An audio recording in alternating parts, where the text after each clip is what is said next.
Hello, everybody. It's the 2024 end of year gathering. Very excited. It's been a Woo! lot of planning, a lot of going back and forth, getting everything set up. Um, Gone through a couple different iterations, but we finally have settled on a schedule. So I think just to start off, I'm just going to quickly go through this so we know because later when we record all this online, uh, if somebody's starting off here, they can see what sort of like a table of contents type thing. Be like, well, where do we want to go to? So, of course, this is happening over 3 days. So, today, right now, whoa, we're on the Welcome to the Weekends with me, your favorite person. Um, this, as I said, just gonna be a table of contents slash welcome slash kicking off the weekend. Very, very excited. Later, we're going to be having Divination in the Force with Alcer Voss. So, very excited about that. I've not got to see the class yet, so it's going to be interesting. Later, it's going back to myself for a couple classes. It was supposed to be tomorrow. Things have happened, and that's all to your benefit. You get to see me earlier rather than later. So, first, it's going to be about bite model authoritarianism. It's also going to sort of tie into a Jedi teacher ethics class. Um, and then later, we're doing a presentation on Prezi, which I will be using Prezi for my bite model authoritarianism class. So you can see it in action, and then we'll be going into how to use it. This is to provide a resource for Jedi teachers. I know we love our death by PowerPoints. They are great, but there are different resources out there, and Prezi is one of them, and I think it's awesome. Tomorrow, we'll be going into Decision Making Strategies for Jedi by Jeffrey Bryson. Not also not got to see that one yet, but I'm very also very excited for that. He has talked about it to me a little bit of tease, so I'm excited to see what's going on there. Later we'll be having Setanako Oceana jumping in for a couple classes. She'll be doing intro to the IGF Jedi Education Program, which I'm not, if I'm not mistaken, that it ties into the semester that was just done. And I know we have other semesters coming up. So, if you want to get an idea of what's going on there, it's important to jump in, see what's going on, and then see if that's of interest to you. I think it's cool. I thought it's a pretty cool semester, so excited to see another one. After that, research the key to a Jedi workshop. I know we all love riffing, but research is important. Um, and being able to like show your research is also quite important. Um, I know we also have knowledge off the top of our heads. I might be able to quote Mastery by Robert Greene, but being able to say, "Hey, this is from Robert Greene," is that's yeah, it's important to see. Later on, after that, to finish off the day, it'll be how to facilitate a workshop by James Jones. Very like it's very good. How to facilitate a workshop. I've not been able to do any Jedi workshops in person. I believe they had talked about doing workshops in person, but I've never actually done. I've never. I've only been to one Jedi gathering, and it wasn't one with classes. So hopefully, we will see that pop up and how to go through that. Boom, and that will lead us on to the last day. It could be a short, fast weekend, but very excited to see how that goes on. We'll be starting off with Jedi Tragomite with the Force After Death. Love it. I'm hoping to see lots of research into that one. Um, any first-hand experiences would be interesting, but we'll see if he has any.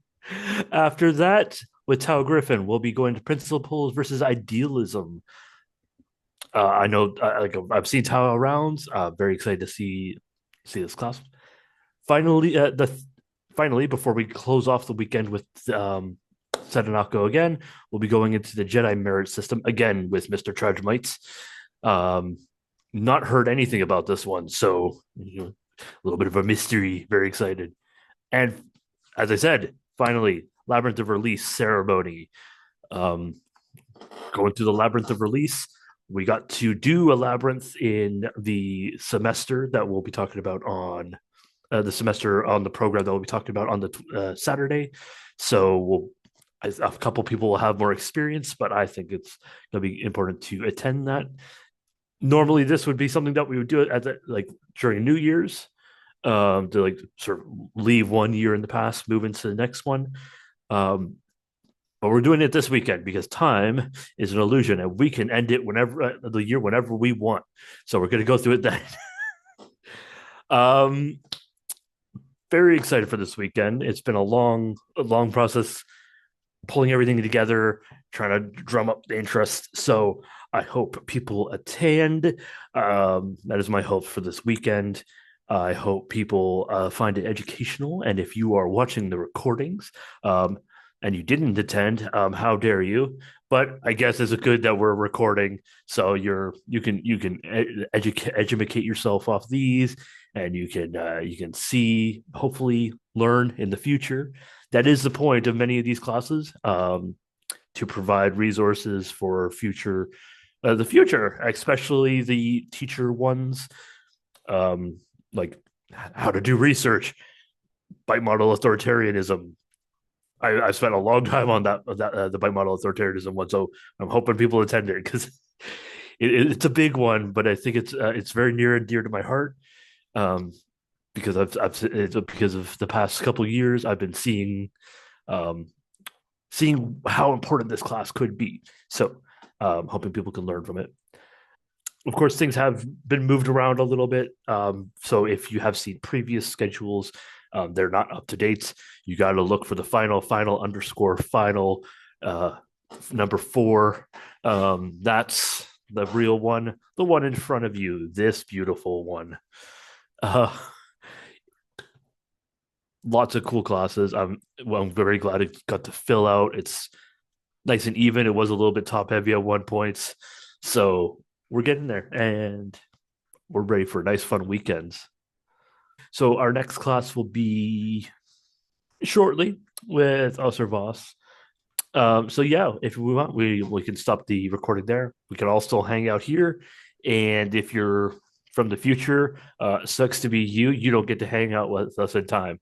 That'll show you. Show up next time.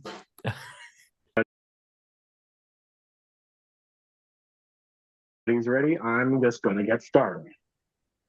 Oh, good. It's being recorded for everybody. Thank you to the person who's taking notes for the class.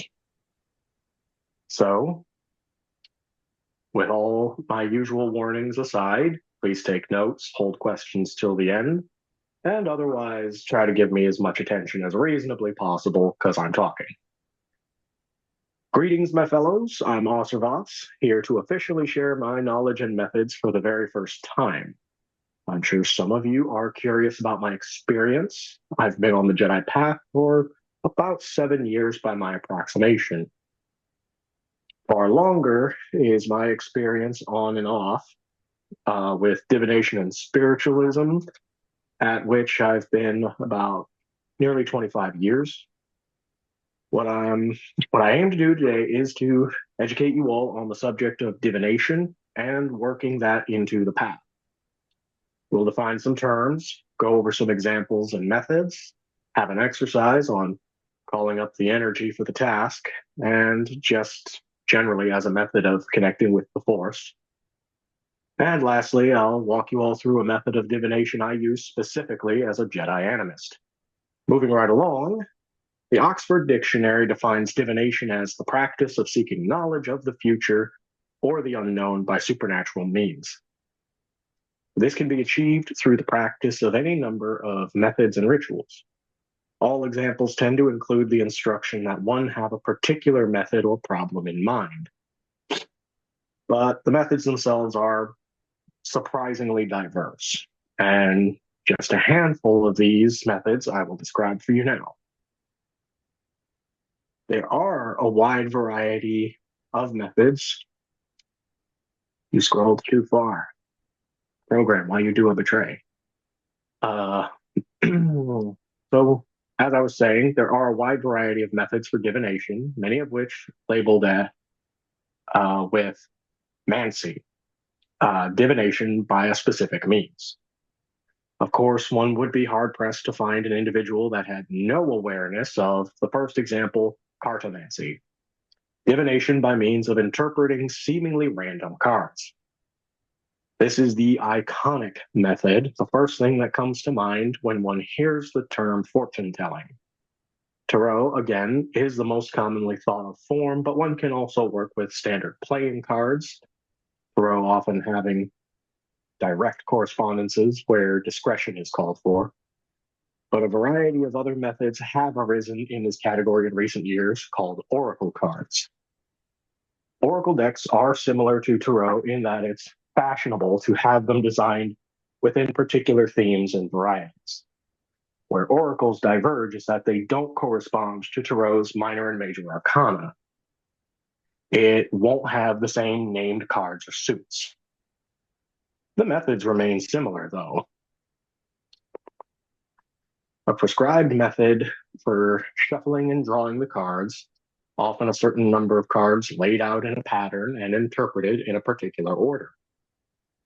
Many interpretations can be had depending on the individual card, the position it's in, and both of these in relation to the question. This is my favorite to practice as it's the most accessible. And I work with a simple daily single card draw, again, because it's practice, as I familiarize myself with the various cards and build my ability to intuit the meaning and messages in answer to a question. I work with a select few decks. Currently, I favor the Clow, cards derived from a magical girl anime titled Card Captor Sakura. And of course, I work with the manual that details the shuffling and layouts. Perhaps moving on to the next example, perhaps the most infamous yet misunderstood is the quote-unquote dreaded necromancy, divination by direct communication with the spirits of the dead. Pop culture insists that a necromancer is some kind of lord of the undead, raising the recently dead to do their bidding. That image, however, is derived from misunderstandings and outright cultural/religious intolerance directed at Haitian voodoo, and neither is true. Once again, it falls under the umbrella of mancy, seeking answers by magical means. While it can be a tad gruesome, such as keeping a skull, real or artificial, the aim is not to raise the dead, but merely speak with them. No corpses required. By this definition, seance technically falls under this category, so long as it's a human spirit being contacted.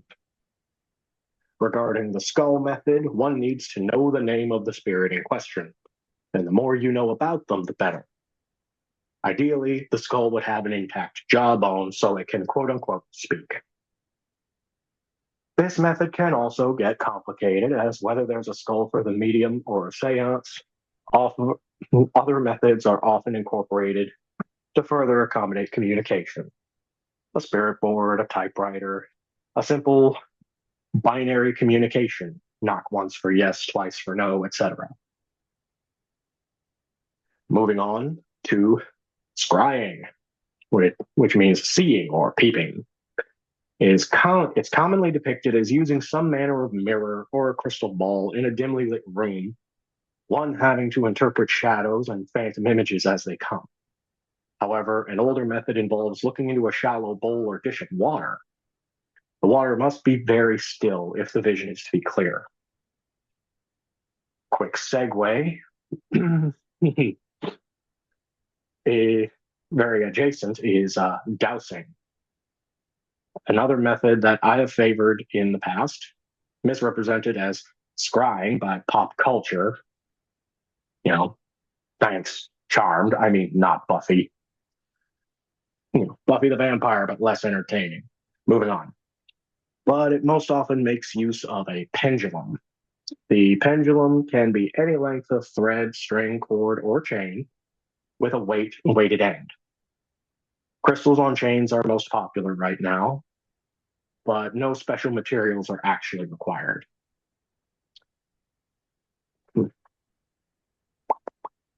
Pausing while I scroll, the end of the chain is held steady out in front of yourself, and you want the pendulum to be at rest, not swinging when you begin. You ask your questions, trying to keep it uncomplicated and easy to understand. One explanation that has been offered up is that the dowser already knows the truth, just not consciously, and with a set system for communication, involuntary muscle movements can make the pendulum move in order to answer. An advanced dowser can use just their hands without the need for trinkets. Use is fairly simple, but communication has to be as clear as possible, so one must firmly establish and follow a system. One example of a system would be Winterthorn's, aka clockwise, is a no, whereas clockwise is a yes. There can be further extrapolations based on things such as swinging back and forth, left to right. Unlike other forms of divination, there's also been attempts at practical applications, such as with the divining rod. Dowsing is known for also being a means to try and find things. In my own experience, this can be hit or miss at best, but the method is similarly simple, with the swinging also being meant to guide one in a particular direction. Sometimes it's been used to try and pinpoint something on a map, drawing a line when it swings one way, and another crossing line as it swings the other way, and searching the area where the lines overlap. I don't recommend trying to make dowsing a go-to method for finding things, simply because we now have more reliable practices and methods. Magic is not a makes-it-easy button. Lastly, I will give a brief talk on augury, divination by interpreting events, incidents, or appearances that are referred to as signs or omens. It's been in practice as far back as ancient Greece, and it will be the most relevant to the methods I use and will describe later on. It can be the most difficult method to employ, as what constitutes an omen can also be kind of scattershot, starting out. After all, as Freud, fond of dream interpretations adjacent to oniromancy, that's divination by interpreting dreams. Well, Freud once said, sometimes a cigar is just a cigar. But with proper note-taking and awareness, one can parse out a system or lexicon of reliable symbols. This can be much easier if one is operating with pre-existing cultural backgrounds to inform the significance of certain things.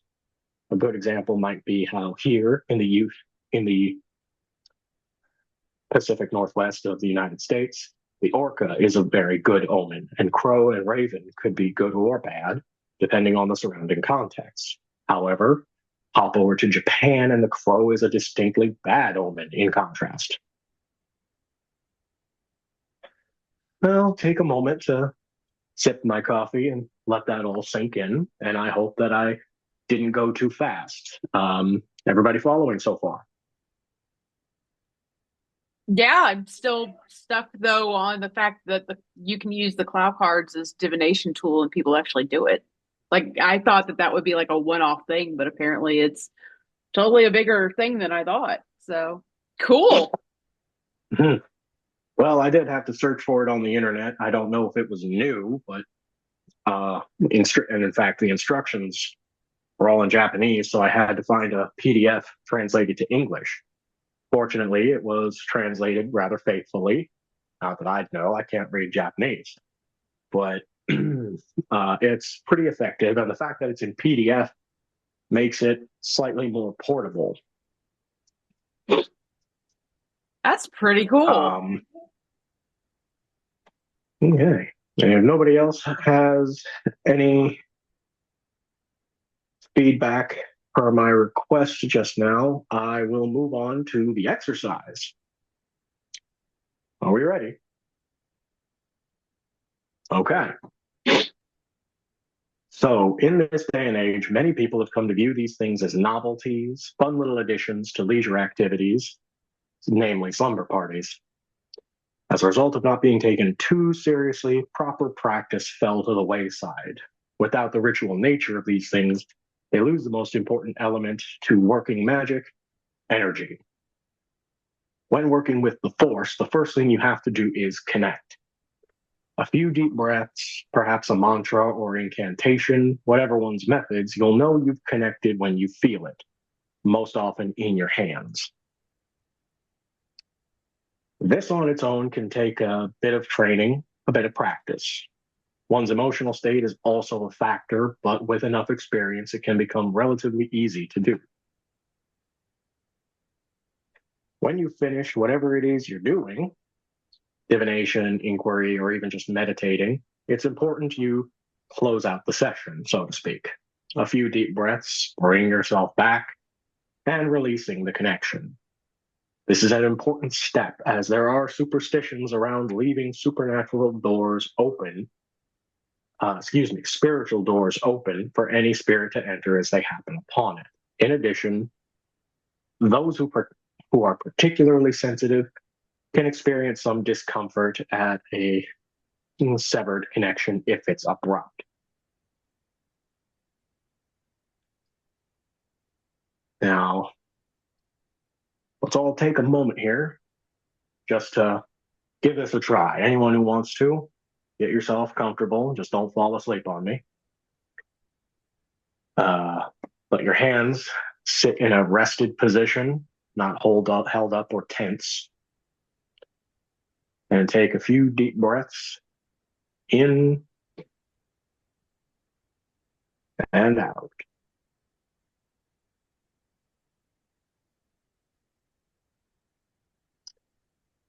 Once again, breathing with your diaphragm. Don't expand your chest, expand your gut. In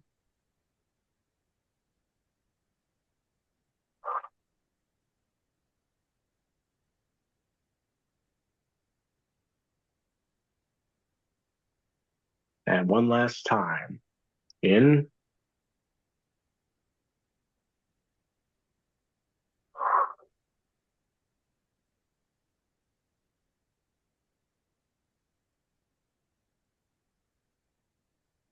okay. Not going to ask if anybody got results because that's not really why we're here. But I appreciate the participation of anybody who did. So for the method itself, it's a form of moving meditation. Once you have the connection, think on the questions you have and just start walking. Hike on a trail, walk through a park, do loops around a pond, or even just walking around the neighborhood. You might find yourself losing track of time or realizing where you are without having noticed the distance. That's normal. Try not to let it pull you out of the energized state. It's good to keep a small logbook and make note of the things that grab your attention. Messages from the Force aren't going to be holding a sign, but if something gets your attention, such as noticing a normal feature as though you're seeing it for the first time, that's probably significant. At one point, you may feel like you need to have a seat, and that's fine, or you can stand in a comfortable place where you won't be disturbed. Make certain you're still in touch with the Force, and if you're uncertain about everything up to that point, ask questions. Be sure to try and keep it simple, like with dowsing. I usually take a twitch of the left hand for yes and a right for no. Again, you'll feel it in your hands, and you'll know when it's a real response versus when you move your hand intentionally. Ask about the things you noted, how they relate, if at all, to your query, or even just open yourself up to what lessons the Force has to provide. It won't bring you anything you're not ready for. Of course, when you feel like you're done, you'll want to confirm that you've heard everything the Force has to say before you bring yourself back. And that talk over my method brings us to the conclusion, which, now that we've defined divination, followed by going through brief summaries or just a handful of methods, and of course we walked through the method in the interest of actively seeking deeper connections with the Force rather than simply waiting for it to appear. We have to be open and honest, most of all with ourselves, for the ultimate goal of achieving our better, more authentic selves. If one can do this, then divination can be just one more means to better understand ourselves and improve our relationship with the Force and the world around us. I will now open up the floor to questions and conversation.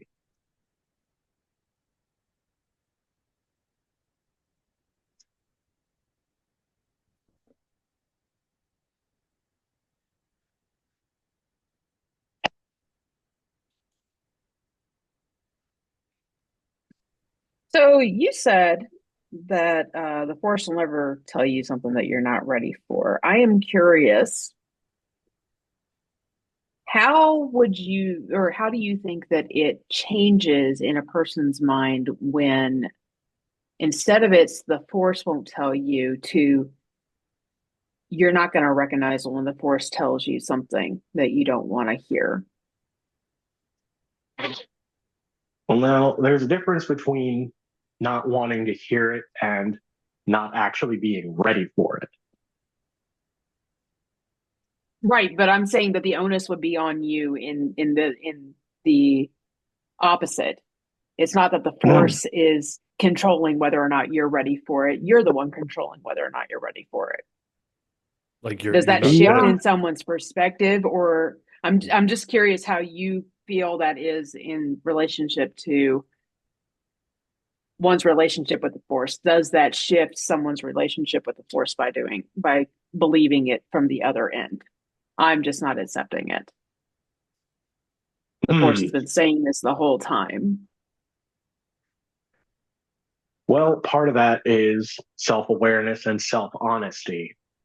If I just don't want to accept something and it's coming from a genuinely unbiased source, well, then maybe the problem is me. And I have come across that before, and it took me some time and some growing to really come to terms with something that turned out to be correct, and I should have been listening the whole time. Sometimes, and I had something and it's gone. Sorry. No I worries. ask the weird Happens to me all questions. the time. It's okay. The weird questions are some of the better ones, especially the challenging ones. Uh,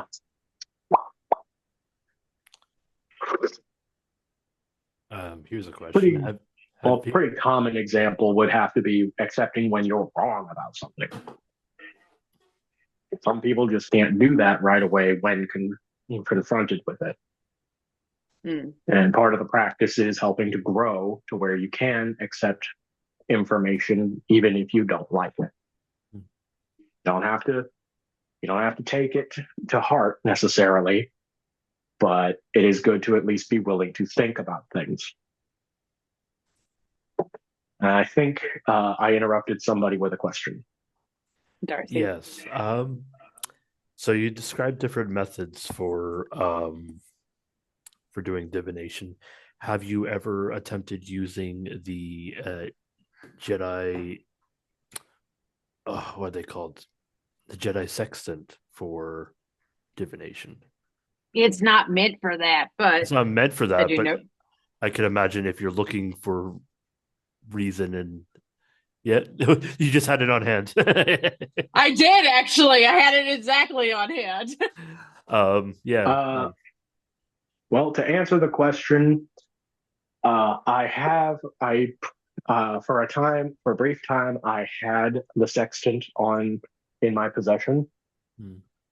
Um, I have never You bought a really copy? attempted to use it. I had, but Oh wow! I yes, didn't know anybody actually bought copies of my deck. yeah. Well, to answer the question though, I do know of it. I have used it very briefly. It's not really meant for divination, and I certainly wasn't familiar enough to try and repurpose it. So Short version, no, I've never really used it like that. Okay.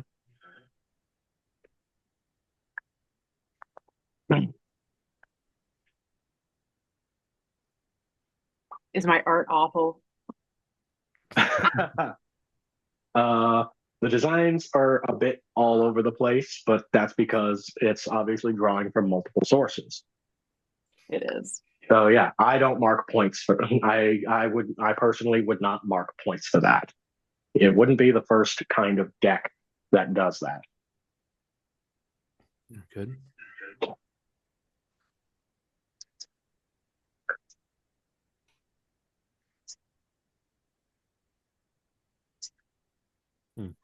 Anything else?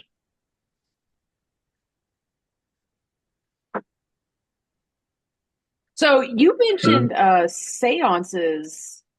Like, I know that this is kind of me just drawing out things, but I noticed that you mentioned seances, and then you said as long as they're trying to talk to a human source. I've never heard of a seance for anything other than a human spirit. Could you tell me a little bit more about what people use it for outside of that? I mean, you did say you were animism, so did you mean by that that sometimes people will try to talk to their deceased animals? Um, More generally speaking, where animism is concerned, reaching out to non-human spirits, you're doing exactly that. You're reaching out to uh, non-human entities typically associated with animals. I think of it as the spirit of wolves rather than a wolf spirit. Mm-hmm. If I were to make an example, because as we all know, spirits can have rather humanish uh, demeanors. Well, as I know, and probably a lot of you do too, can have very anthropomorphized characteristics and mannerisms. Whereas Mm-hmm. if I come across out in the real world, come across a hungry bear, well, he's not really going to care how much I respect him, but will he? Right.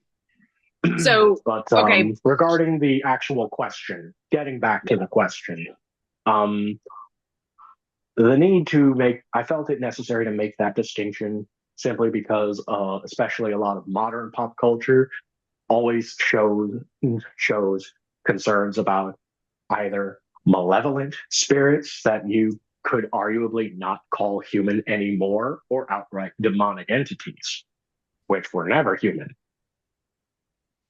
And that is a big concern with a lot of people who know even just pop culture information about divination, especially seances and spirit boards, where you're willfully calling something into your presence.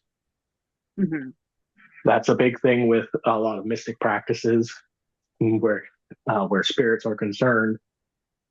Names have power, but also if you open the door, you have to be sure to close it and be it is important to have clear intent and be specific what you're calling, because if you just put out a general broadcast, anything can respond, and that can go Yeah. badly very quickly.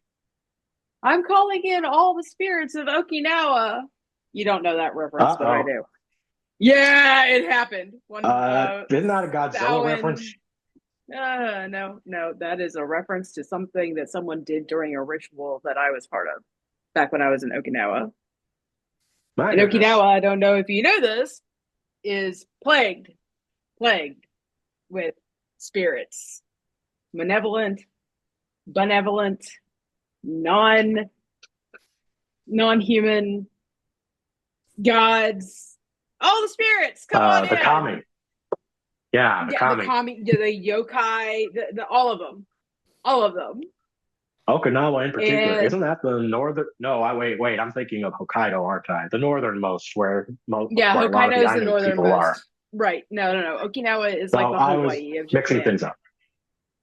Yeah, Okinawa, we had a huge battle there, which is another reason why there's a lot of spirits there that culminate on the island. Um, Yeah, because there was a Godzilla we movie where Godzilla was actually the conglomerate spirits of the people who died in the nuclear attack. Yeah.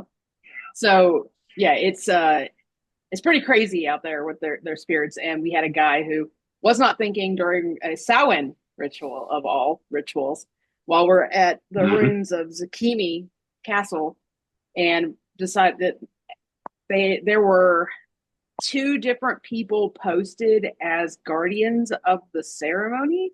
They hated him afterwards. They were like, "No, you are never doing this again." He did, or he did run ritual again later, but yeah. So yeah, no. I am well aware. And not fun.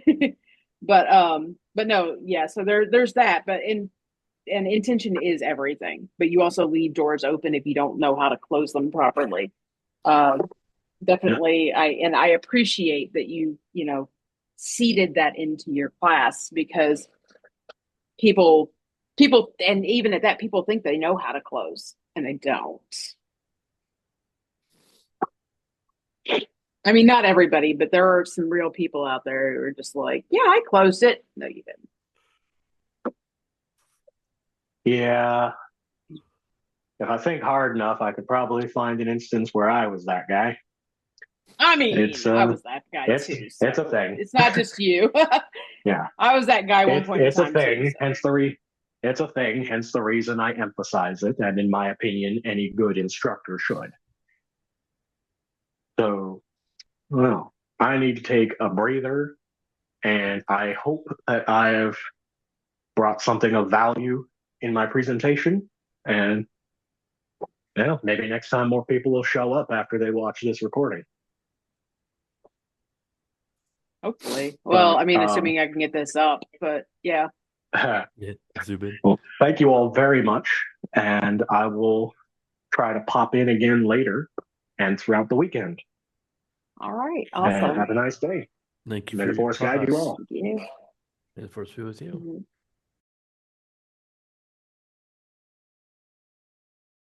Mm-hmm. Welcome, everybody. Today we're going to be going through bite model authoritarianism and teacher ethics. I'm calling it this class the bite identifying authoritarian teachers. I've spent a long time on this class, so hopefully we all enjoy. So, who am I? That handsome person. My name is Darcy Rain Winterthorn. I'm a knight and counselor at the Jedi Conclave. I also serve over at the Jedi Church. I've been a knight Jedi since 2016 and was first knighted back in 2019. Things have happened, but here we are teaching still. What is the 1 second? Sorry, why? 1 second. I can't get rid of this thingy on top of my screen. I can't read. What is the purpose of this class? That's fine. I don't care. I know this. I made these slides. I can read them. Firstly, this class is to ensure that students can find the telltale signs of an authoritarian teacher and hopefully avoid them.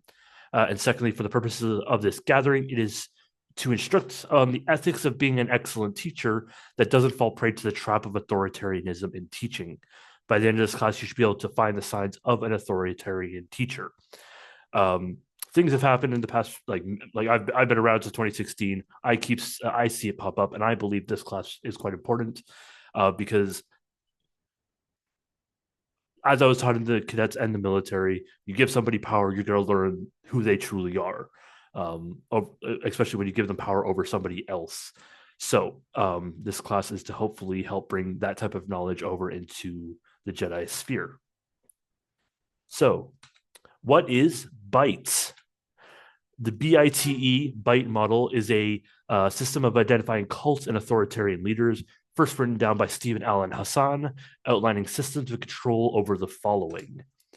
So the BITE model, BITE, behavioral, information, thought, and emotional. These are different types of control that an authoritarian leader will try to get their roots into in order to make their subordinates more and more dependent on them. So we're going to go into each of these individually, but first, before we do that, I'm going to go into what an authoritarian teacher is not. Okay, because before we go into what it is, we need to know what it is not, because I believe there is a very fine divide, but I think it's important. So, number one, they're not an authoritarian on the basis that they are an authority. I know the words are very similar, authority and authoritarian, but they're not the same word. But they are a teacher, not a ruler. Okay. Number two, they aren't authoritarian on the basis that they may tell you what you can and cannot do under their instruction. They aren't an authoritarian if they're just saying, I want you to meditate twice a day, or I want you to do this lesson, or I believe you should cut this type of behavior out. Like it's important. Like we're here trying to learn to be better people, and in the Jedi sphere, we are trying to learn how to be better Jedi. When we enter into an apprenticeship underneath somebody, they may tell us how we want to like modify our behaviors, not in a negative way, but we're going to go into how do we know it's a negative way late in a moment. Number three, they aren't an authoritarian on the basis that you may have to keep secrets. Okay, so long as these secrets aren't secrets that protect the teacher from the consequences of un-Jedi behavior. Okay, these, just like any interpersonal relationship, we learn things about each other that aren't for public knowledge. Okay, a student of mine could learn, hey, Darcy doesn't like their boss. Surprise, surprise. Or as a teacher, I can learn things about my student that I probably shouldn't just go and post about publicly on Facebook or go and tell their friends or their family. It is a bond of trust, so long as we know it is for their betterment. If I had a student coming and being like, listen, I feel like harming myself, I need to get help. Or if I do something and be like, oh, I beat the hell out of somebody in an alley, and my student learned that, maybe they should be, telling somebody so I can be like the consequences of my own actions can come to me. Interpersonal secrets are just like the friendly stuff, like Darcy had a bad day. Darcy likes this movie. Darcy doesn't like this family member, blah, blah, blah. These types of things. They don't harm anybody. I think we all get the picture here. So we're going to go into bites. B is for behavior control. Being Jedi is to learn to change our behaviors. We don't, like, if we're coming here, I've never known a person who's already come to the Jedi path perfect. There are behaviors that we're learning to change, and we want to get better through. So where does this line between healthy behavioral changes and behavioral control lie? So I'm going to think about the example of the Panopticon. So for those who don't know, the Panopticon was a theoretical prison design where a warden could theoretically view all prison cells, but the prisoners themselves could not view the warden, which means they never knew if they were being viewed, and therefore they had to behave at all times because they weren't certain if they were being monitored and therefore could be punished for their crimes of, I don't know, doodling on a wall or whatever. So the authoritarian teacher is constantly monitoring their students, not for their betterment, so that any slip up can be witnessed and punished. This type of teacher leaves a student in the dark about a lot of things, instilling fear rather than respect. This type of teacher can end up paralyzing a student, making them unable to grow. As Jedi, and going back to the age-old quote of Yoda, we are what they grow beyond. An authoritarian teacher does not want the student to grow beyond, because then they aren't going to be the leader anymore. They want to keep that person under their control. And one way of doing that is making somebody feel like they're constantly have to be on edge. To be a Jedi is not to put your own student on edge. We're here to teach lessons. We're here to pass on what we have learned so that they can grow beyond. Under such a teacher, a student becomes fearful, always worried that somebody is watching. They may not want to open up to people. I know I have issues opening up to people as a Jedi because of things that my own master had done to me. Nothing super negative, but it made me feel like I couldn't open up to people, or else it was going to get back, and then I was going to have to do another lesson that was completely unrelated to anything else we were doing. It doesn't merely need to be the teacher watching, but anyone that may report back to the teacher. A student should feel comfortable to experiment and grow without fear of repercussion. So long as they're not doing anything purposefully harmful or just straight up illegal. It is the duty of a Jedi teacher to guide, not to drag along and punish for stepping off a set path. An example that I've used before is the idea of a Sherpa. A Jedi teacher should be like a Sherpa. They're there to guide, they're there to help, they're there to help shoulder the load. If somebody wants to be dumb and to be like, oh, well, I'm going to take this path that isn't marked, the Sherpa is there to be like, listen, maybe not the best idea, but they're not going to force them to not go down that path. They're going to do their best to guide them and be like, listen, this is a good path. If you want to try that path, we could try it. But it's probably not, you're probably not ready for it. Yes, Ellie? Uh, it may not be apparent to anybody, what is a Sherpa? A Sherpa. Yes, sorry, I should. So a Sherpa is sort of like a guide. Um, if you were to go mountain climbing or go up to Machu Picchu or up to the top of Mount Everest, you're going to see people who are Sherpas. They are people that are experienced. They've got to the summit a few times. They know the pitfalls. They know the best ways of doing things. They have experience to do things offhand that people starting out have no idea they should be doing.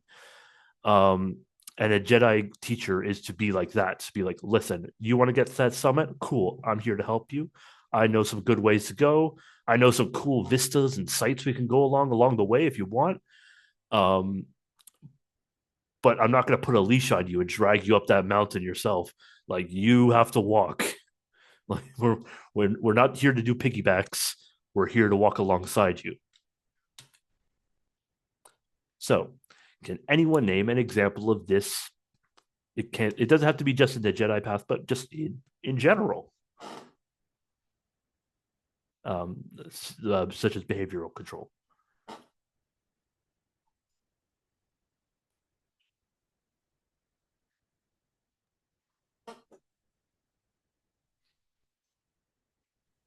So you mean when you say an example, you mean like what's an example of someone Pavloving you?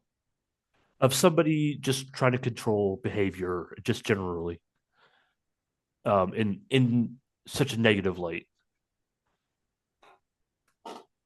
Like I wouldn't say a coach saying, "Hey, we're going to be up at 6 a.m. and this is what you're going to do every single day. Is you're going to be up at 6 a.m. to do training, or like in the military, for Right. example, you're going to have some So, behavioral changes." Yeah. right. So, incidentally, I have actually encountered a person amongst the Sith Mm-hmm. um, who is not really around anymore, we hope, that would do this using meditation. And they would cause you to get to a point where you believed very heavily that you should do everything that this person said because they had information on you after you went through their guided meditations, which encouraged you to open up about what you were seeing in said meditations. So that meditation is a tool to gather information so that they always have something on you, and that is its own form of behavioral control to use it as leverage. Exactly. Yes, Arishoka. Hi. Yeah, I've experienced a lot of that in the Sith too.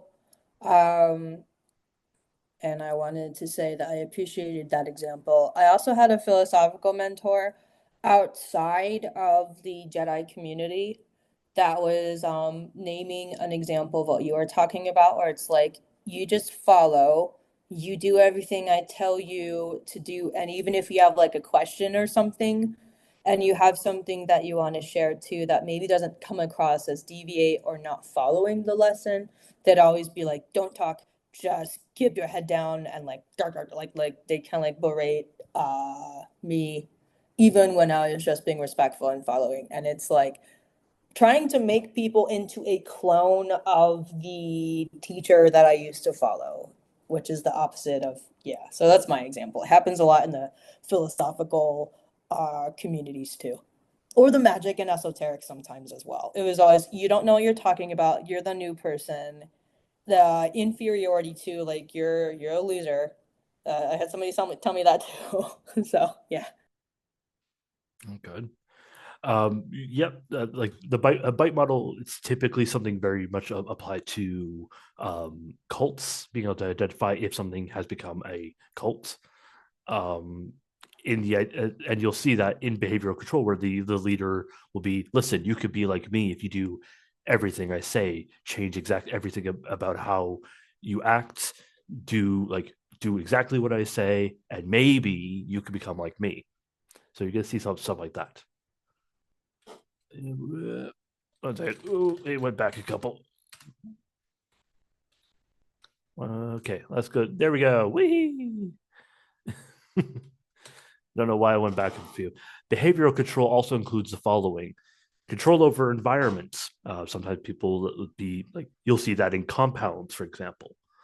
Creation of dependency and obedience. Um, you'll like you'll see some cults that will like develop where they'll be, you work for the cult, you like your whole everything, your family, your financial leads, everything is gone back to the leader, and you owe everything that you are to that person. And creating systems of rewards and punishments to create this behavior modification. Um, Rewards and punishments are a very simple way to control people. Um, and I find in the Jedi community that reward slash punishment can sometimes be, the reward for your training. You're going to see people that will try to withhold knighthood, for example, because, oh, you didn't do exactly what I say, or it's like, oh, you have to do this, something that you don't want to do, or else all your training for years is now worthless. Ooh, sorry, why does it keep doing this? There we go. I think it's whenever I admit somebody to the room, something happens. We'll see. I is for informational control. There is no knowledge forbidden at Camartage, only certain practices. Unlike our Sith counterparts, we don't operate in the idea that one wields the power, the other craves it. We operate in the idea that there is no ignorance, there is knowledge. Jedi give knowledge freely, knowing that truth sets us free. A Jedi mentor isn't going to be like, oh, you're not ready for this. They might be like, listen, I will give you that very soon, but like there's some base work we got to do first. We need to make a solid foundation. Personally, when I take on a new apprentice, there are set lessons that I do at the very beginning, and then later on in the apprenticeship, we go into the more personal stuff that they want to do, their personal goals, the knowledge that they want to acquire. Mostly because it's like, listen, this is what I think everybody needs in order to become an excellent Jedi Knight and also become a teacher, because I believe that's the goal of being a Jedi Knight, is to teach.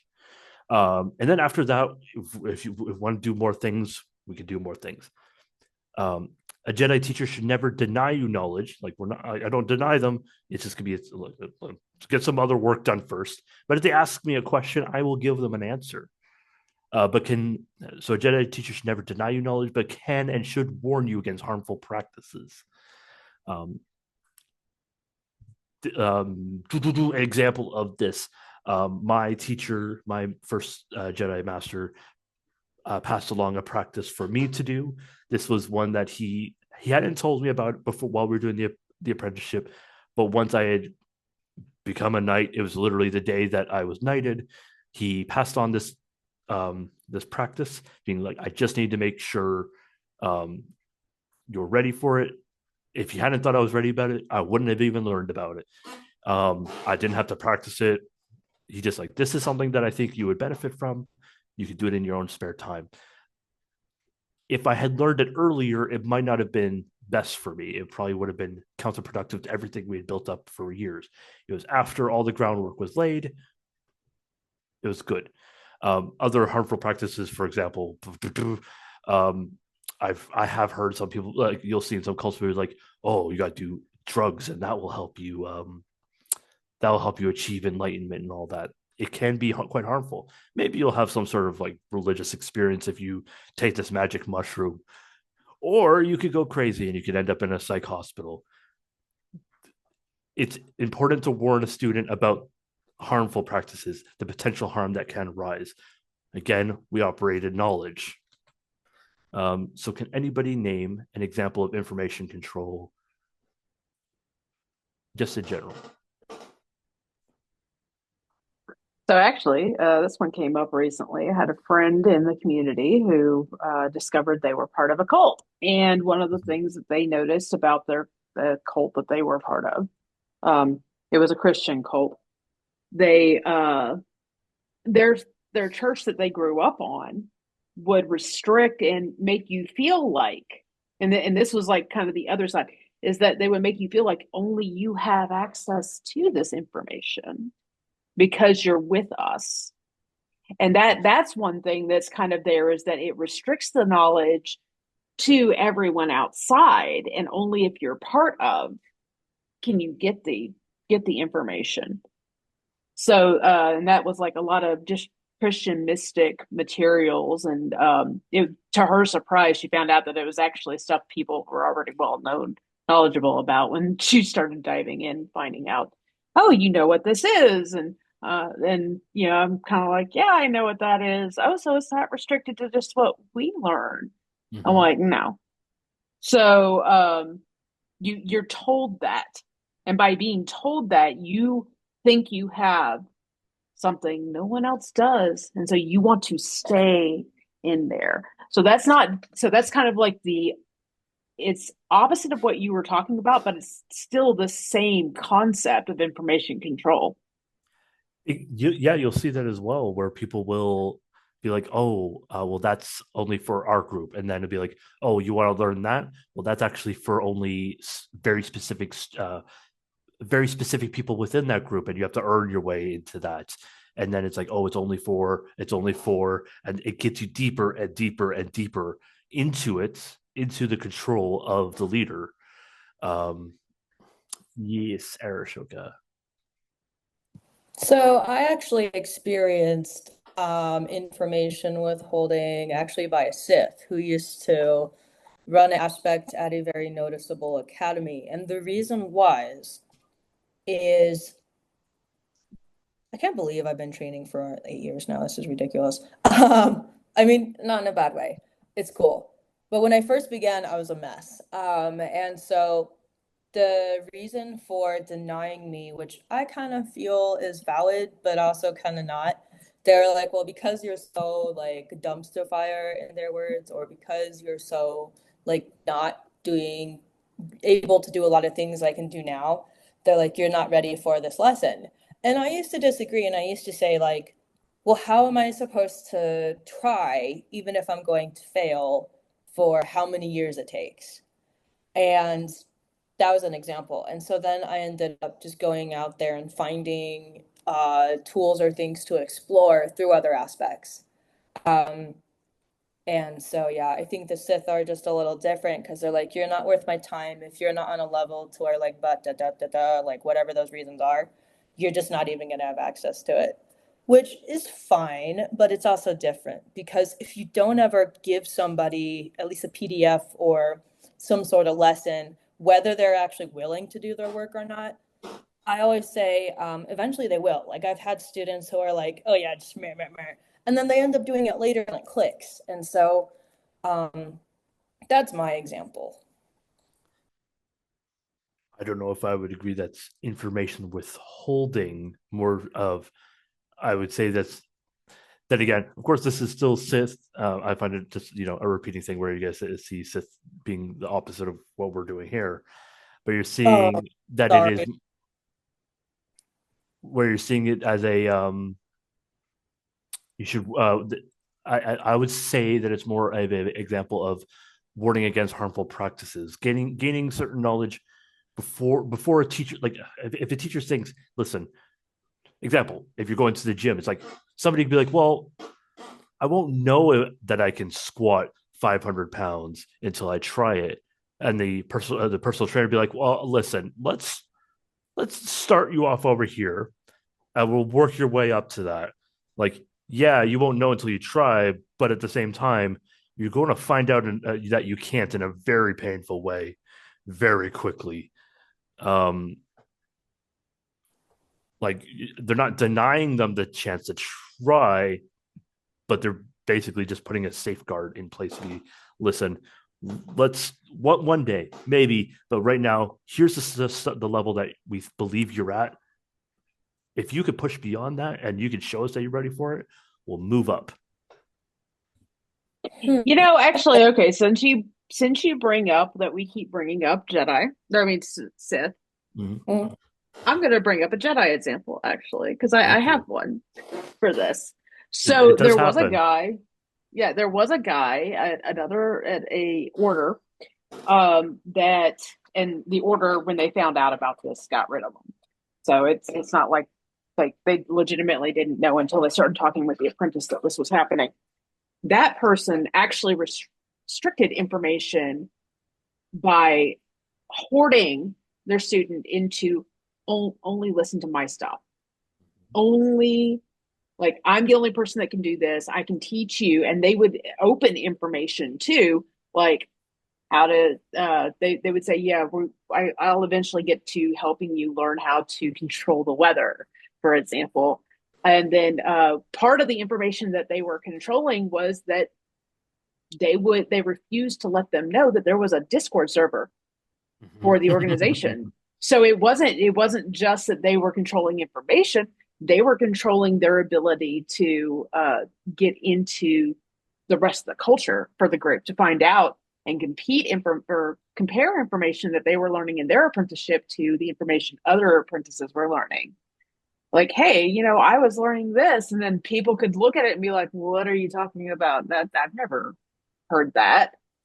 So that was a form of information control so that they could keep them to themselves and control Exactly. everything about them, which goes back to the behavioral too. It does, exactly. I was just about to say that it goes back to behavioral, the control of location. Like these people don't know that there's a wider community that they can gain the knowledge from because they're sequestered off, they're cloistered away just underneath the leader's control so that the leader could feel powerful. And as a result, even if that student did learn everything they wanted to learn, they are unaware of the rest of the world out there. Anybody else? Is all good? Yeah, and I just have one more thing. It's like 20 seconds. I'll keep it super quick before we move on to our next slide. Love this workshop, by the way. I think that control is also like access to, because information is simply, even if it's like a basic, like I kind of hear what you're saying, but I also disagree because if it's a basic program that's not even that advanced, then it was information control because of what people might be seeing but not fully like understanding. And so I think that if it's more advanced or something that is not like the basic, like the most basic like thing that Tojo has for initiates, for example, or possible people, it's definitely different. But yeah, I think that um I personally believe in just giving people the opportunity, even if they're incapable of doing it, and eventually they will. But that's just my own 2 cents. Thanks again for the workshop. All right, we'll move on the end. So, T is for thought control. Thought control can be viewed similar to concepts such as thought crimes. The goal of thought control is to create an environment where a follower can and will feel guilty about the thoughts that they have. Basically, you're building an invisible nanny cam into their own brain. Panopticon all over again. Followers under thought control will vein into question. Is that a word? Why did I put that there? It should be begin. Begin. We'll begin to Yes. question. Yes. B and V are next to each other. will begin to question themselves in unhealthy ways in order to adhere to the ideals of the leader, even if they aren't comfortable with it or comfortable with it or know it to be wrong. Goodness gracious. I can think of a dozen cults where it's just the level of thought control. Oh my goodness! Well, the branch. I guess, honestly, when I was talking about the behavioral control Yeah, before, that one probably more fits the thought control it. because it I was directly tied to the meditation. exactly. I think the further we go along into bites, the more you realize it all comes together. It all is interwoven. It's a system of control, and that's how we recognize authoritarian leaders through the bite model. Is when it's like, oh, all these things are sort of clicking together. All the like, it's a big old bite, and because you don't just partial bite, you're seeing a big bite coming out, and you're like, oh, things are all coming together. Thought control can be done subtly or boldly, and it can extend to thought stopping techniques, being like, oh, you got to take it on a matter of faith. Changing your name and identity. We'll be going into that in a second. Memory manipulation, gaslighting, mapping alternative beliefs as evil or not useful. It's also a form of information control where it's just like, oh no, you can't study that because it's not useful, or it's just plain, it's a sin. You can't think about such things. Rejection of critical thinking, using loaded language to reduce the complex into simple phrases. So, have we experienced any of this in the Jedi path? Now we're going to go into. I think I go into one of these in a later slide, but can anybody else name an example of this appearing in the Jedi path?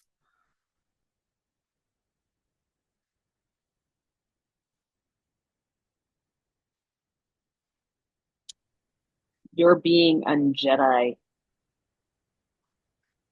Exactly. Creating loaded language to reduce a complex into a simple phrase. Also, a thought stopping technique where it's like you can't even think like that anymore. But it's also just, yeah, You it's a very, can't talk about, like, actually, now that I think about it, one of the reasons that we don't talk about the Force a lot in the community anymore is based on the fact that people would keep uh, berating you because you believed in something that they thought they believed was too magical thinking. And so mhm, you weren't really allowed to explore that with a community of people that could help you um, look at it responsibly. And so a lot of people end up actually getting into spiritual escapism and spiritual addiction because they don't have anybody else they can really talk to.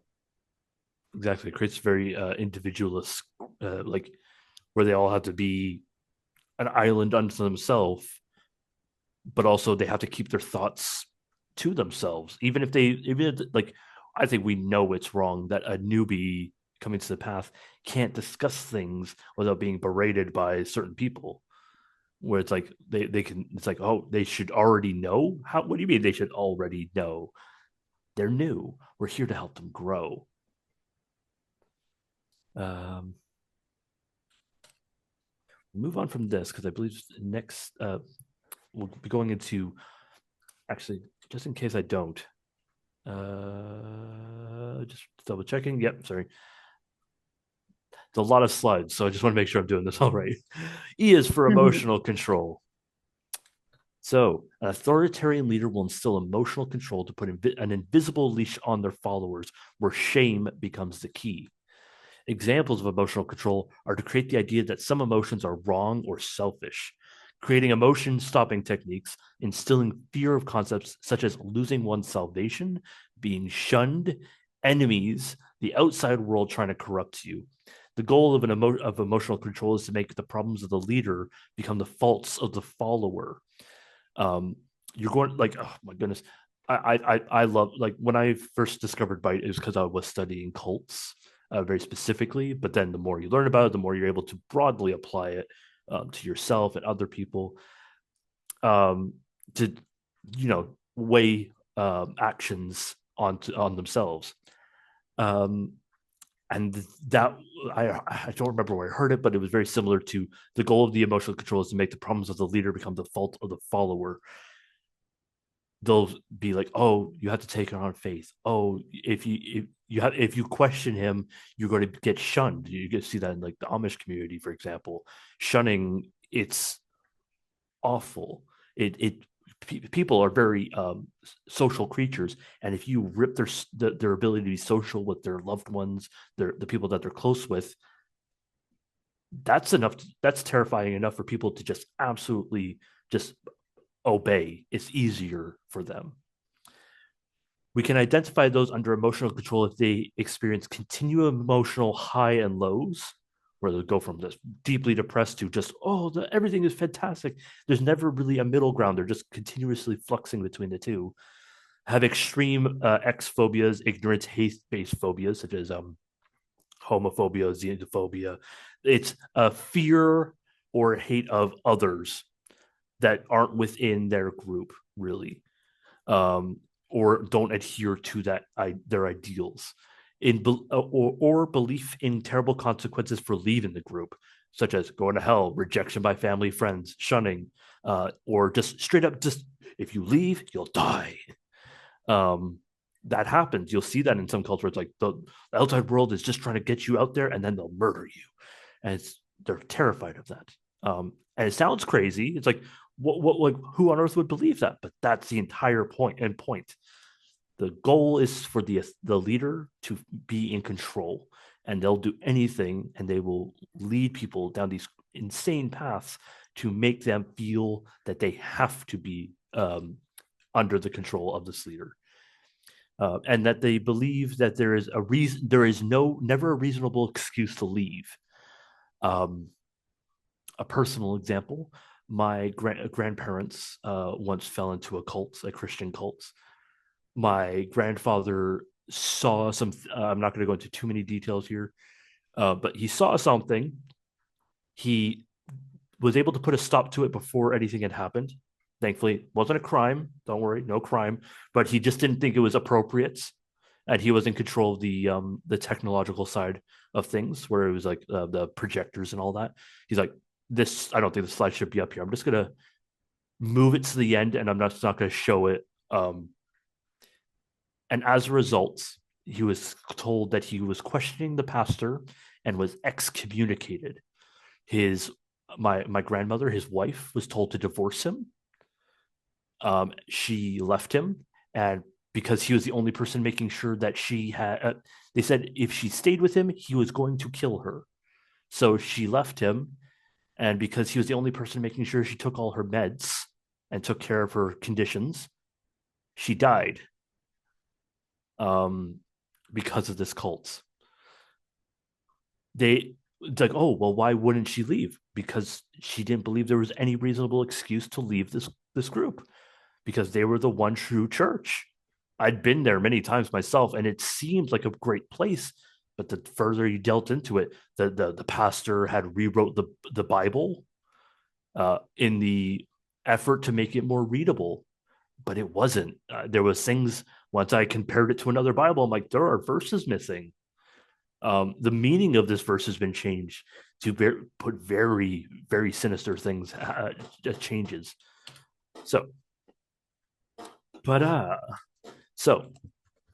yes, Jedi realism has aspects of bite in it. And here we're going to go into it. But the difference between bite authoritarianism and what we experience in Jedi realism, Jediism, comes down to how the leadership implements it. So, example, Jedi names. I put that earlier. That was the example I wanted to bring up. Changing names or your identity. Jedi names. Sedonaka Oceana here.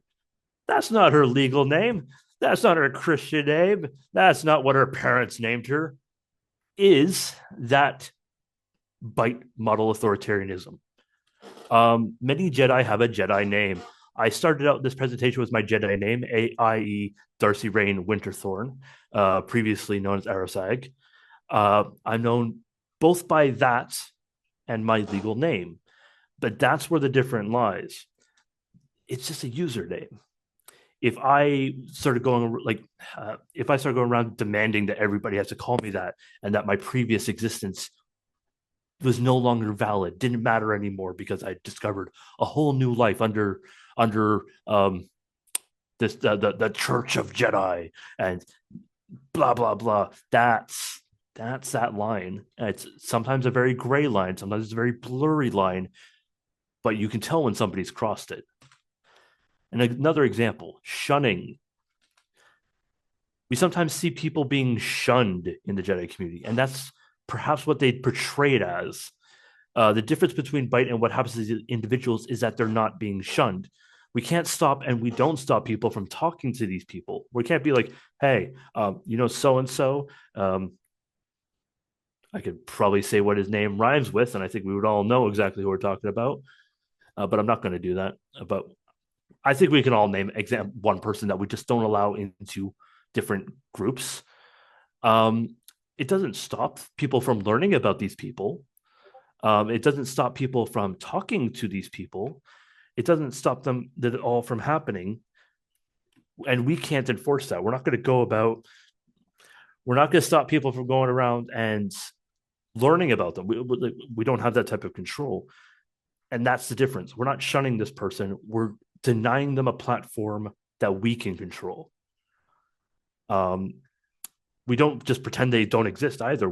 Like you see in shunning, where when somebody enters a room that that's being shunned in, they enter a room, people will just act like they don't exist. They'll look almost through them.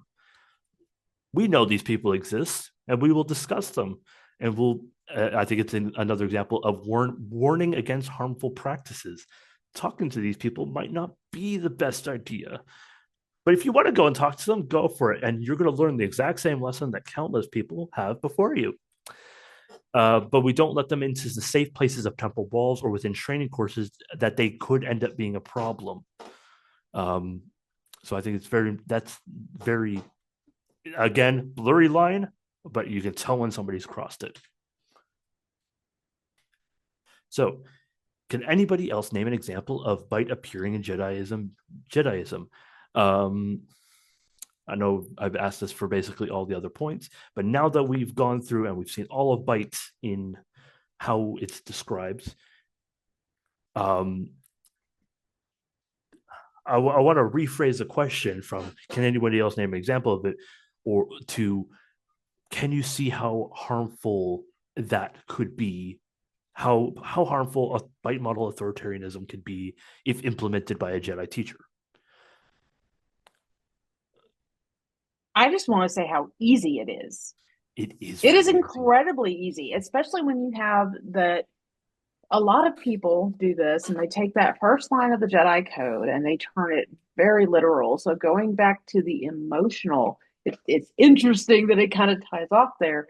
But we have had people who will, they don't just berate you, but they're also, we go back to that. They say it in a small phrase. You're being un-Jedi. Well, you're relying too much on your emotions is a huge one. And there is responsible Jedi educators have shifted from that phrasing to let your emotions tell you and speak to you. Learn from them. Don't tie them away in your soul and hope that they don't fester. Don't try to get rid of them completely, because we actually see people that turn into awful human beings. They've done some really, really, so yes, use them as a guiding tool, which is, for anybody watching the video, it's in the chat over here. Someone asked that question. So yes, you use them as a guiding tool.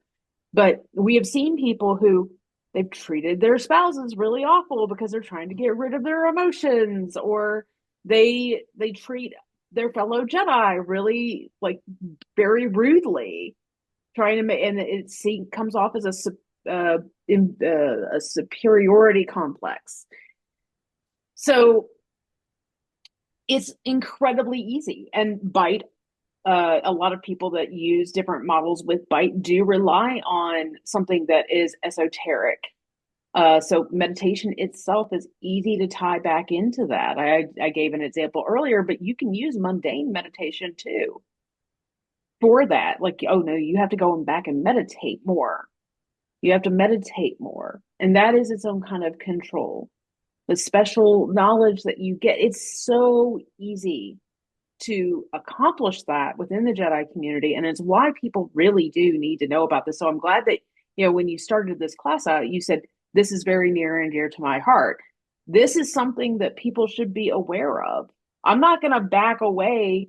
Now, admittedly, I'm going to say something that's very controversial, but understand some things. What Bite is talking about is not not just cults. Mm-hmm. It is destructive cults. A cult, by academic terminology, is like we actually fit that definition as a community. But whether or not we're destructive is a completely different story. And that is something that people should be aware of, is that it's not hard to go from benign cult to destructive cult. And everybody should be aware of how they interact with these different concepts. And this is just the bite-sized piece of how it works. There are other factors too that go into that. Like, we could go into how and this one's not been used in the community as far as I know, not directly at least, but we have seen some power plays, but I mean on the big scale of using sex. And we see that in bigger cults.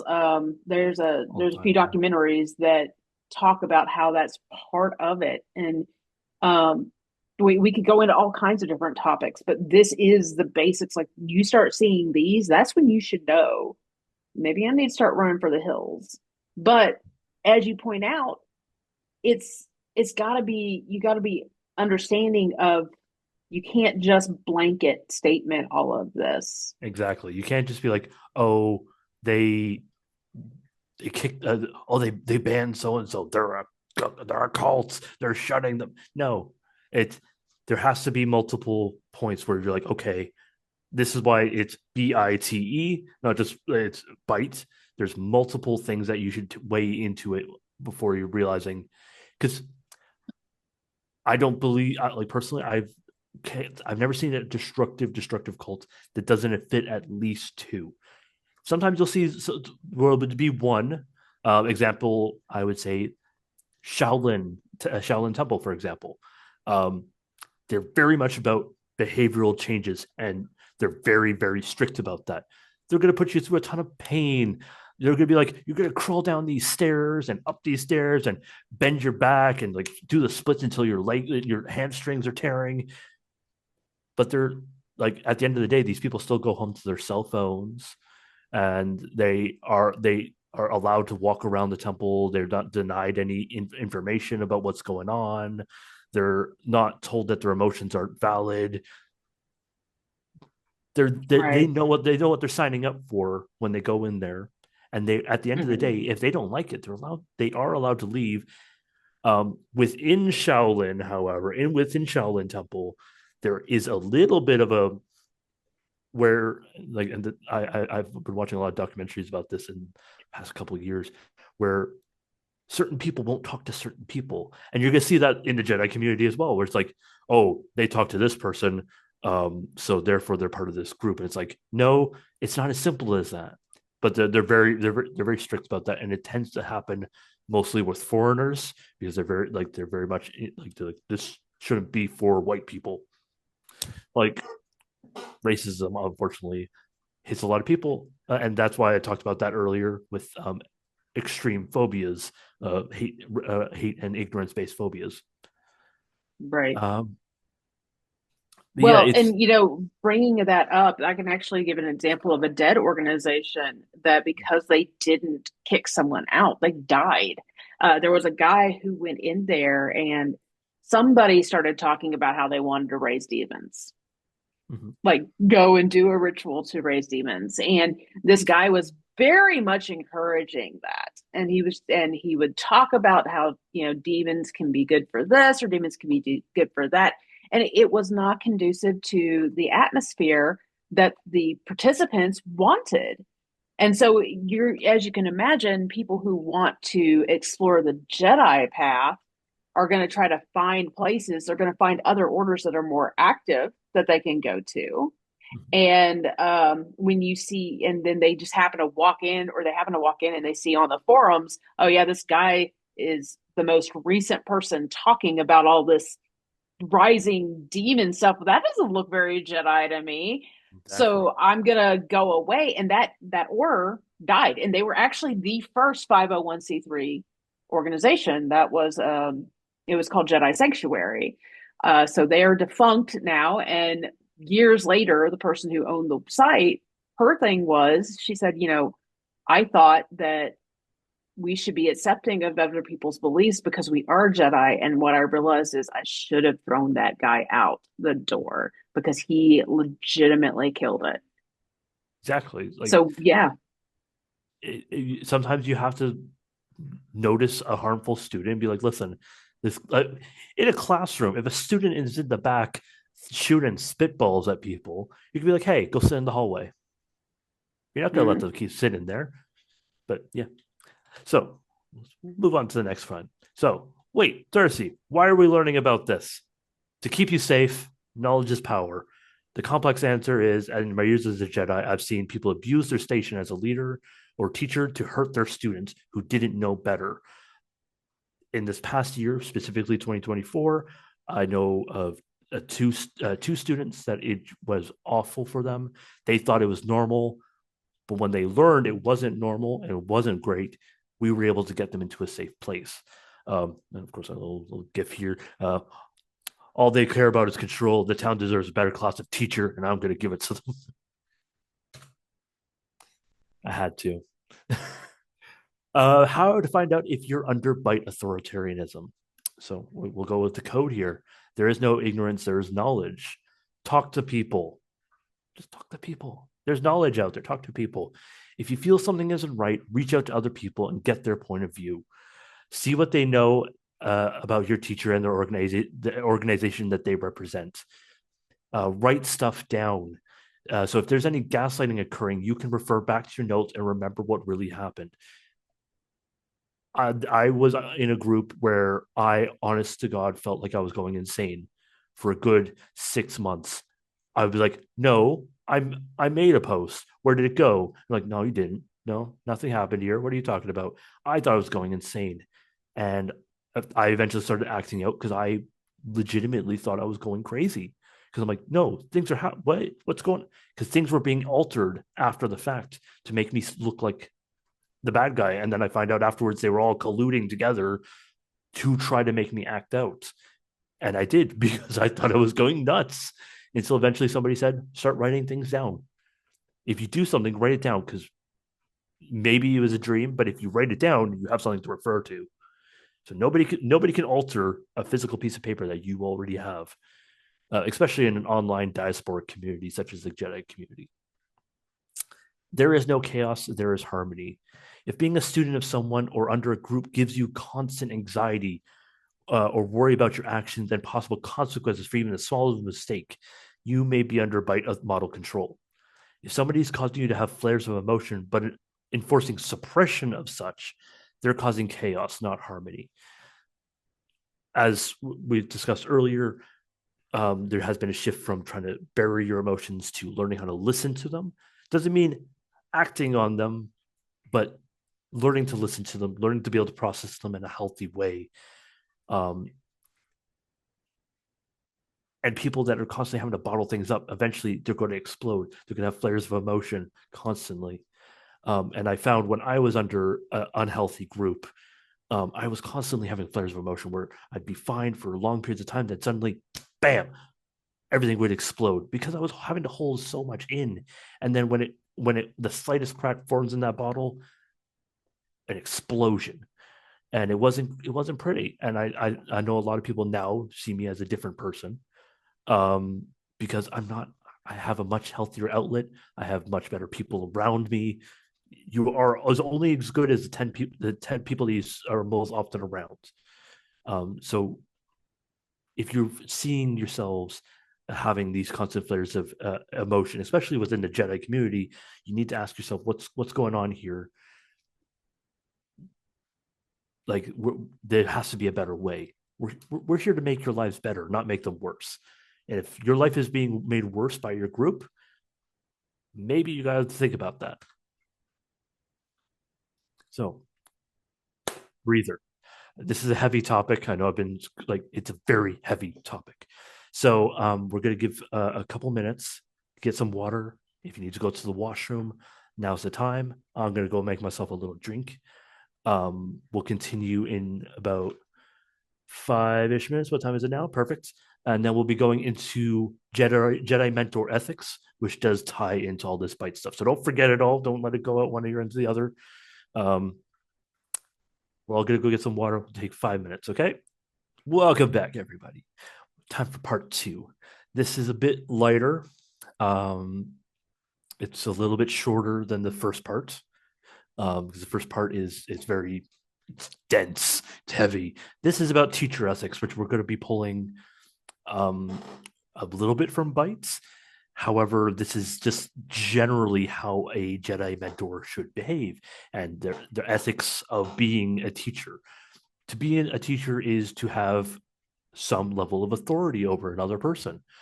Not a godly amount of authority. We're not here to be leaders, but we're here to like guide.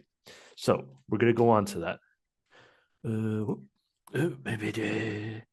Go. There we go. Jedi mentor ethics. It's hard to define what a Jedi mentor is.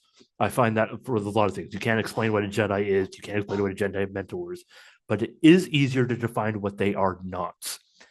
A Jedi mentor does not operate in ignorance to keep their teaching methods from being critiqued. Example, using an NDA. A Jedi mentor is not hateful. Example, using their position to make a student feel bad about the things that they are. A Jedi mentor is not a creep. Example, using their position to abuse their students to make themselves feel big.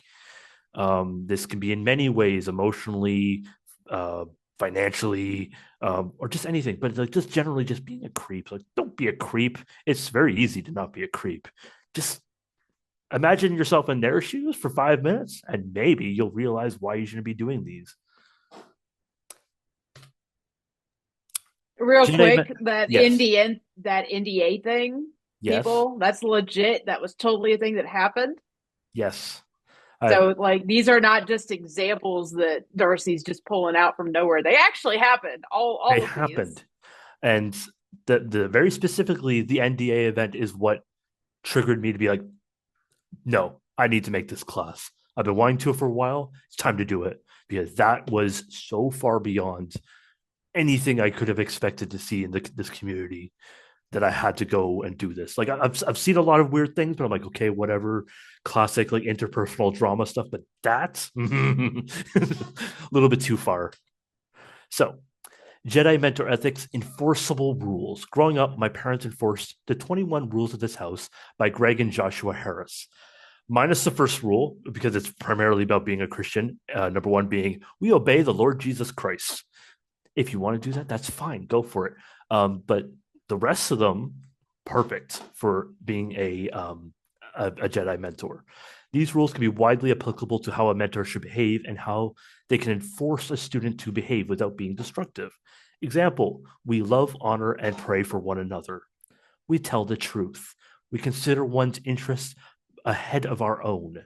We speak quietly and respectfully to one another. We do not hurt one another with unkind words or deeds. When somebody needs correction, we correct them with love. When somebody is sorry, we forgive him. When somebody is sad, we comfort him. When somebody is happy, we rejoice with them. When we have something nice to share, we share it. When we have work to do, we do it without complaining. We take care of everything that God has given us, but more like we take care of things. We do not create unnecessary work for others. When we open something, we close it. When we turn something on, we turn it off. When we take something out, we put it away. When we make a mess, we clean it up. When we do not know what to do, we ask. When we go out, we act as if we were in this house. When we disobey or forget any of the rules of this house, we accept discipline and instruction. These are simple, very widely applicable rules to life. You don't have to follow them all.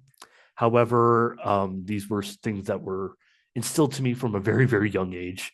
We just literally had this picture printed out on the fridge my whole life.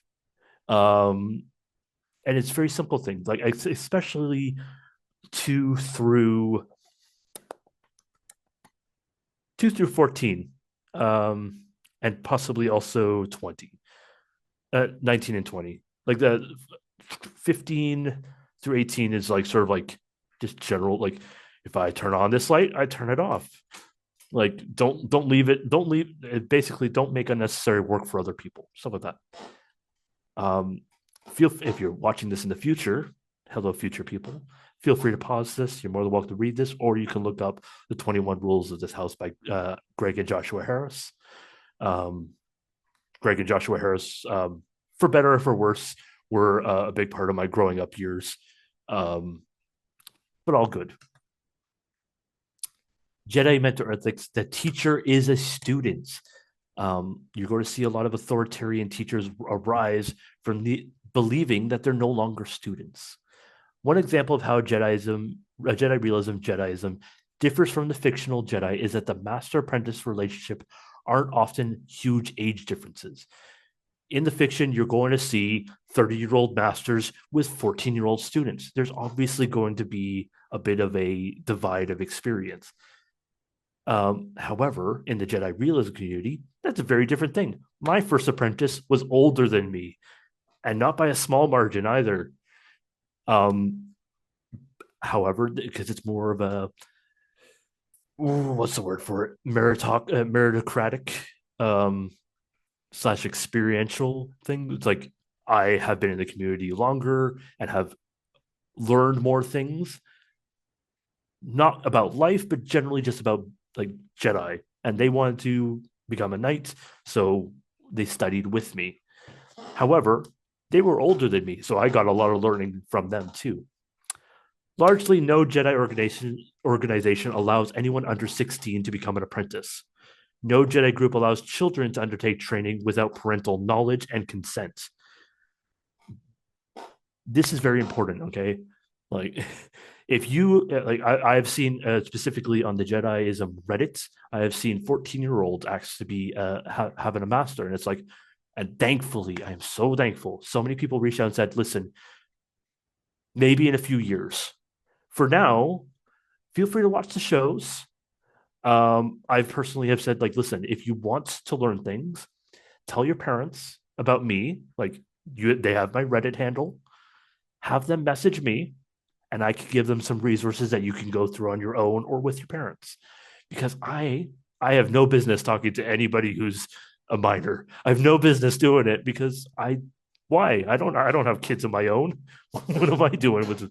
So, but also no one largely from what I can see, I've never seen any legit organization knight somebody under the age of 18 because they have to be an adult. They have to be able to take they should be able to take a student under their own. They have a responsibility, a legal responsibility largely as well. These are checks and balances to ensure that minors aren't taken advantage of. So it's a very broad divide between the fiction and reality. You're not going to see children, like legit children, being taught by Jedi masters in a training order.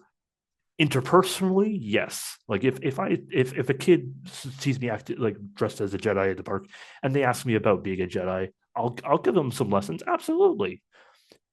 But it's never anything official, and I'm never just gonna I'm not going out looking for kids. Like no. If one comes up, I've had that happen. It does get cut out of my lightsaber videos, but I have had a kid walk up and be like, "Are you a Jedi?" And I'd be like, "Yeah." And like, "What's that about?" Like, really? And I'm like, "Yeah." And I'll talk to them a little bit about it, but I make sure their parents can see me. I'm not going anywhere near the kid, stuff like that. So, on the other hand, it means that that It means that those that are teaching often haven't been Jedi their whole lives, unlike their fictional counterparts. I, for example, have been a Jedi for only about 8 years as of writing this class, and a Knight for only 5 of those years. I, like all of us, am still a student in so many ways. Any Jedi that thinks themselves above being taught has given up on the Jedi way that encourages us to continue to grow always in the Force. Most of teaching most of teaching most of teaching is to learn.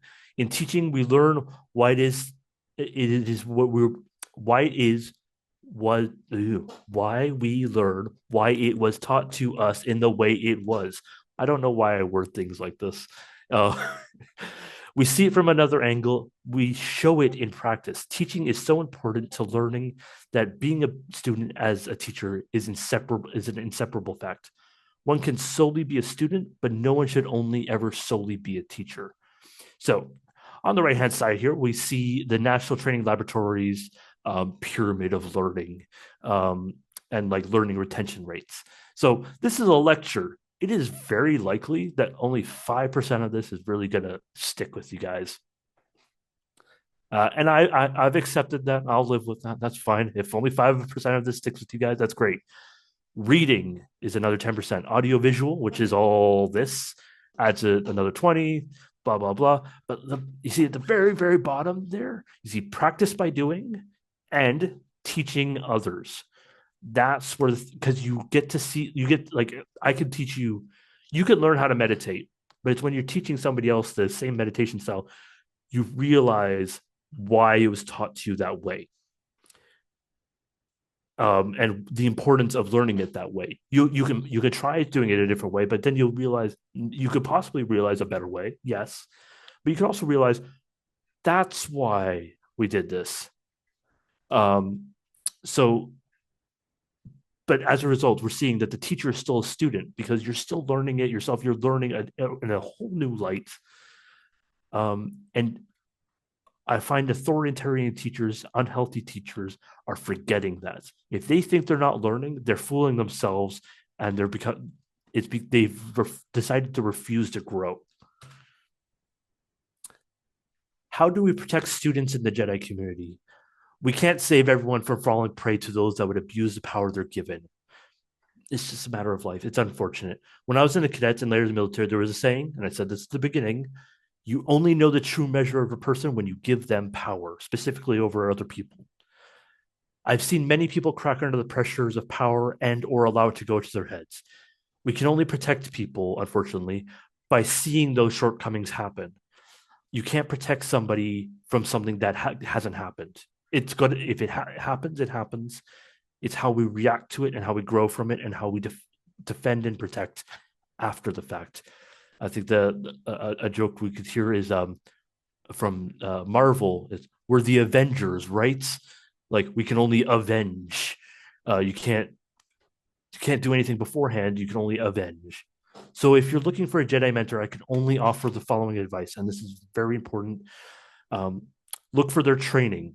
Have they done the work that they expect you to do?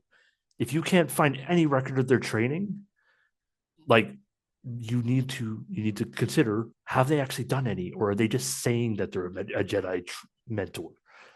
I sort of hate it, but at the same time, look at their heritage. Who was their master? Do they even have one? That's a sort of a continuation of looking for their training. If they've never been trained, where did they learn? Of course, we can still learn by ourselves, but this is a very good example. If you feel like this is an abusive mentor and you're looking into it, these are the types of questions you need to be asking yourself and others. Be like, hey, have you heard about this person before? Who did they train under? And try to figure out exactly what's happened here. Look into created resources to act as filters. The primary example I'm pointing to here is the 2023 welcome packets. If you don't know what that is, you're more than welcome to ask for a copy of that from. Just feel free to ask in any of the larger groups. Somebody will send it to you. You can ask me. You can ask Sadanako here. You can ask. Just ask. And like people are aware of it. People should have copies of it. If they don't know, If they don't have it and they don't know about it, they know the people to ask to get a copy of it. We will make sure that you can get it. The welcome packet is designed for newbies to come in and get sort of like a taster session of what each community does and what they don't do, so that you don't just end up, number one, wasting your time with a group that might not align to what you want to do, but also you can see, it's like, is this a safe community? If they're not on that welcome packet, you need to ask yourself why, because largely we tried to do our best to make sure that as many safe communities that we can find are represented on that welcome packet. And finally, if you spot anything that is concerning, ask the teacher. If they can't provide an answer, reach out to other people, perhaps outside that organization.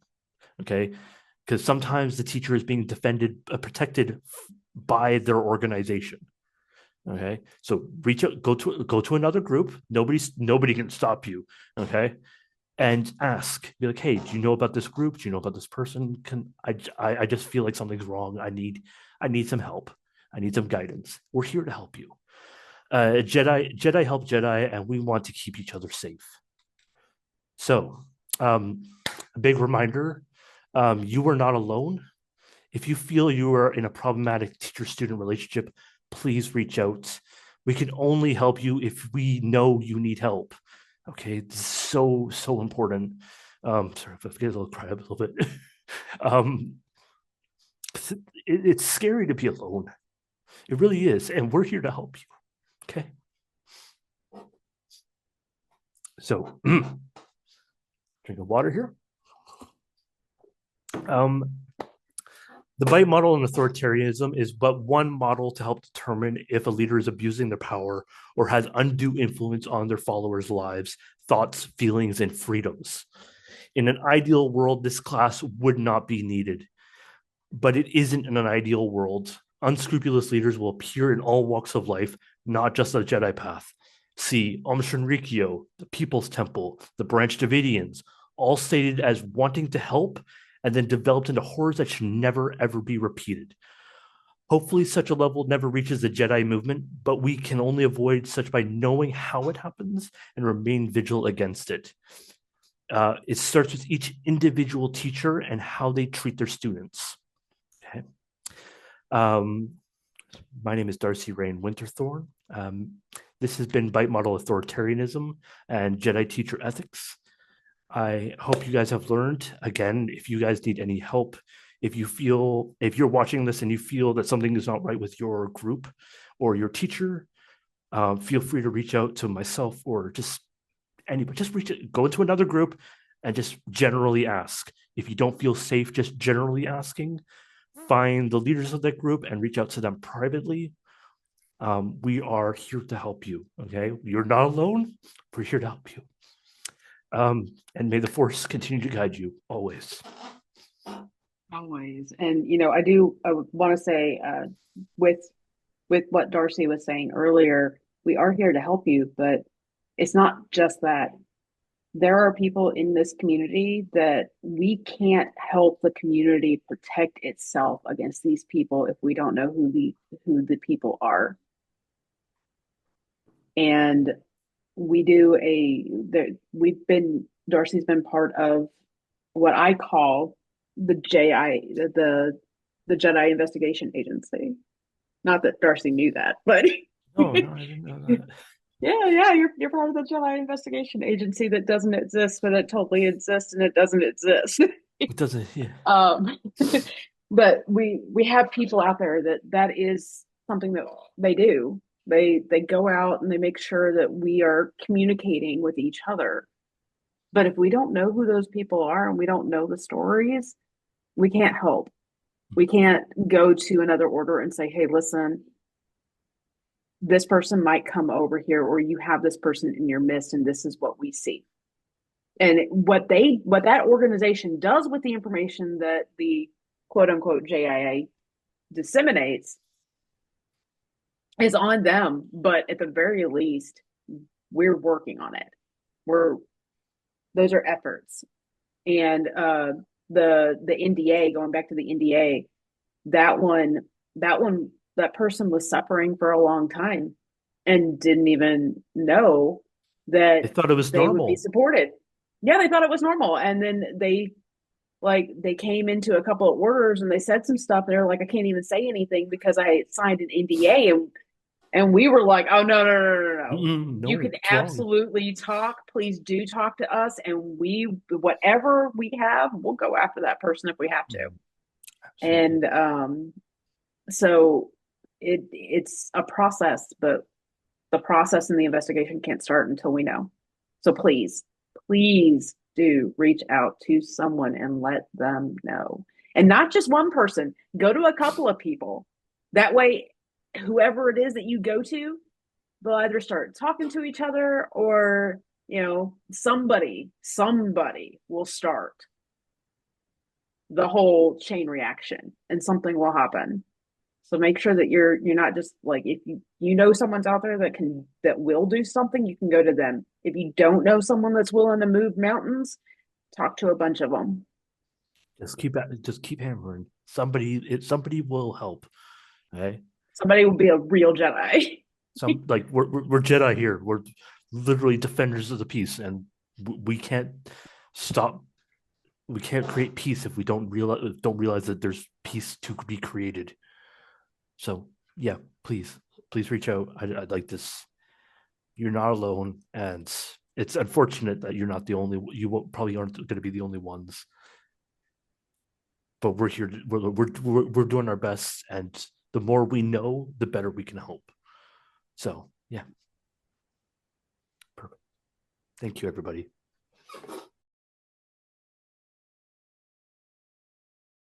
Welcome, everybody. This is Darcy Raid Winterthorn with Prezi, a presentation tool. So with the previous class I just did, but also with classes that I've just done generally over the past couple of years, I like using Prezi. People will use PowerPoints. It is very widely known, and that's for good reason. Everybody knows. Everybody knows PowerPoint. Few people get to learn about the wonderful tool that is Prezi. Prezi allows you to do cool things like this, where you can like jump in and out of things. You're able to like change things. I don't know. It flows really really pretty. So what we're gonna do is we're gonna tear apart this slideshow that I've made a few actually. I wonder, can I go into a couple? Here we go. I've made a few classes. So we just recently went through the bites. Last year we did Form 5, incorporating gemstone to Jedi realism and spiral dynamics. But I don't want to tear those ones apart, all these three apart, because I actually really like the work I put into them. So we're gonna go into this one and we're gonna tear it apart. So Prezi, Prezi.com. It's a presentation tool that allows you to quickly create really cool things. So what we're going to do is, you know what? We could just create a new one if we want. So we're just going to create a new presentation. Now, there's a couple things you do. Like just starting off the bat, you got your dashboard. Dashboard just allows you, number one, to keep all your old ones, keep them organized so you can pull them up whenever you need to. At the top left-hand corner, you got new presentation. So let's create a new one. Now, there's a new thing, Create with AI. I'm not super familiar with it. I'm sure it's okay. However, a bit of a Jedi disassembled droids. So I'm not going to trust them. So we're going to create with a template. If it loads. Look at all these wonderful templates. These are all pre-planned ones. You can do that, or you can just go with just a straight up blank one and you can do your own. Let's do this one. This one looks cool. Public. So this is going to load us in. Haha. Now, one thing I like about Prezi is look how far you can zoom out. Isn't it wonderful? You can even grab this. You can shrink all this down even further. So when you go in, it just it does all that work for you, where it like everything's shifting and growing and changing without having to do all these complicated transitions and changes that you would have to do to get achieve the same effect with PowerPoint. It is very possible to do exactly this type of transition with PowerPoint. Um, if you have 3 weeks of your life to lose, if you don't have 3 weeks of your life to lose, you can do this. So, since we use a template, as you can see on the left-hand side, it's already arranged all the slides for us, but we can just swap them around if we want. You change sound, you can add notes, you can just straight up delete a slide. So boop, I don't want that slide anymore. So, but that means it won't go to the center one that was there. It'll now go to this one. Now you can add slides however you want. So let's say insert frame. Aha, look at that big old square. That's a frame for us.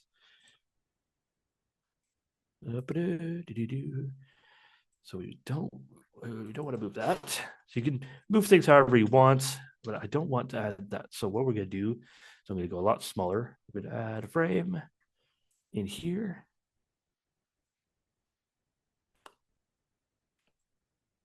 I want to move this frame. What? Sorry, this normally doesn't happen. I'm just going to delete this frame and we're going to just put it in again. Insert frame.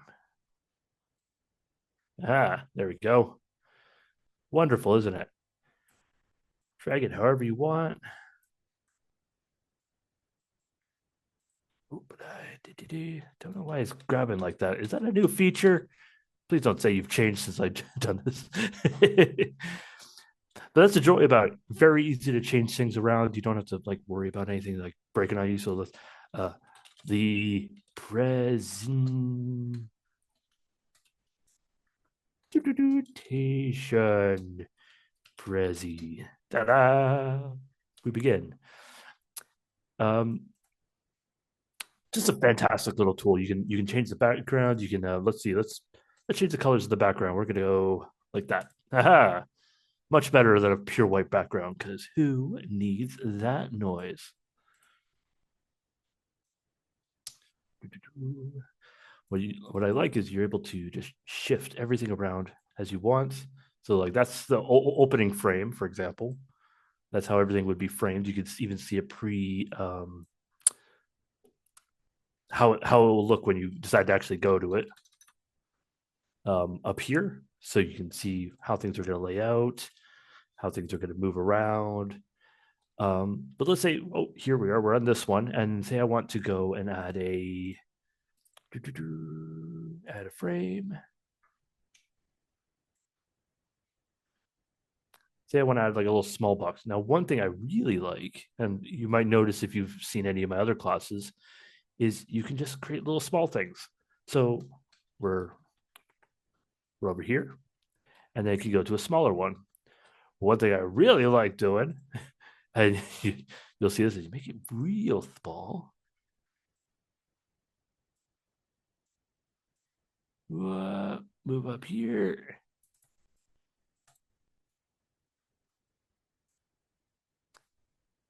I know this would probably be a bit of a more of a boring class for people, but this is one of those teaching teachers things that I've been wanting to do for ages. So now you'll go right into that O there. Imagine doing that on PowerPoint. Another thing you do, which I like doing a lot, is you just flip it around, which means if I do this, what a transition with so little effort. And then you go to your next slide, and it's whoop, bye-bye slide over to the next. Put things inside things. You could just, This is why I like this over PowerPoint, because you're actually able to just change things around. You can add a shape. Let's see, I'm over here. I want to add an arrow so we know we're going over here. So people are able to preemptively decide that. We go here. I'm going to add a frame. Over here. Next to that arrow. And we'll add a shape. Whoop. Add a shape. We're going to add A circle. Why not? Let's add a circle. So we know it's coming to this circle. So now we go here. It goes into here. And then over here. Ah, look at that. Nice and easy. I did plan for this one to be a bit of a shorter class. But now what we're going to do is we're going to quickly, let's go into this one, for example. This class took me forever just based off the design alone. I'm going to allow you to see some of the behind the scenes things on it. So we zoom way out, we see all of this going on. You're going to see this guy with a frowny face and a smiley face, right? So it goes along, but one thing I did is every single frame is slightly spiraled to the left. So when I go in, it works its way along the spiral. Now, of course, these letters aren't in the way typically because those are part of a later transition. So blah, blah, blah, blah, blah, blah. Goes all the way along. So when I present this, there we go. Are you able to all see that still? I'm not sure if it's still going to show. Yeah, we see it all. You can still see that? Perfect. I just want to make sure that. So as you can see, when I press the present, the smiley face is smiling. Now, later in this transition of spirals, I've hidden transitions, which will slowly remove that smile and create the frowny face. And it says good, and it'll change the welcome to goodbye. That's hidden along the way in the transitions. You see the transitions. Where's the transitions for specifically that? Yeah, right here. So it adds a rectangle to get rid of hello, and it replaces it with goodbye. It erases one line and replaces it with another. And then, yeah. So that creates that beautiful little thing right there. So we're going to go through again. So we'll see it changes, it spirals. It's nice and simple. If you'd like to see this class in full, I believe it's on the Jedi Lighthouse YouTube in full. It was a very good class. Largely, this was a pre-made setup, and then I made some changes to give it this beautiful spiral like transition because it's about spiral dynamics. So I wanted to create a spiral to go down. It changed something, and then the last one. What happened? Oh, yeah. Sorry. So I'm pressing forward here, right? And as I'm pressing forward, it's not actually doing anything because it's actually changing the frowny face around. So I'm trying to move forward. It hasn't done it yet because it's changing things. Because it can only go through one transition at a time. That's one thing. And then boom, changes it. And then conclusion, and then whoop. And then I was plugging a book there, and then I changed that out and fade to black because fading to black is always cool. Whoop. You like it's just a fantastic little program. I highly recommend people give it an actual shot, give it an actual like look about. Just fool around in it. The first time I did it, I was doing it for college. They were awful. It was awful. It was so bad. I didn't understand how in depth and how cool you can make things look.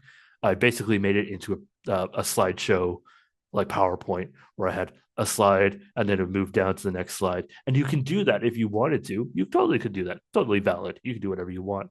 But for example, this one, which I liked, I wanted a big opening page. Give it a second just to load all in because there's a couple things that has to load up. And you'll see that we spiral into the star into all my slides. and I was able to put a bunch of GIFs in here because I adore GIFs. And you can see the rest of the slides as we're going around. It zooms out and you can see future slides, past slides all together. So it gives you an idea of where things are going. And it's just slowly spiraling in and changing around. Largely, this was put together quite chaotically. But let's see. If I was to pull up the edit on this thing,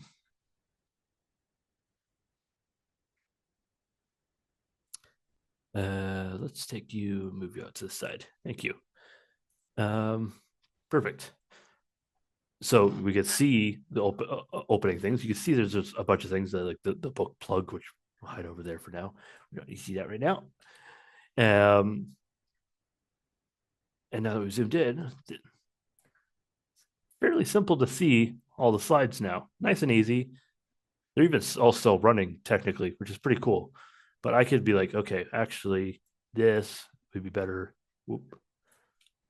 I should probably highlight the whole thing, shouldn't I? I can move that one way over there. So if I'm on this slide, which is the one before it, and then go there, it'll whoop. It does all that automatically. No issues. Nice and easy. Let's put it back. Sorry, just Control Z, nice and easy.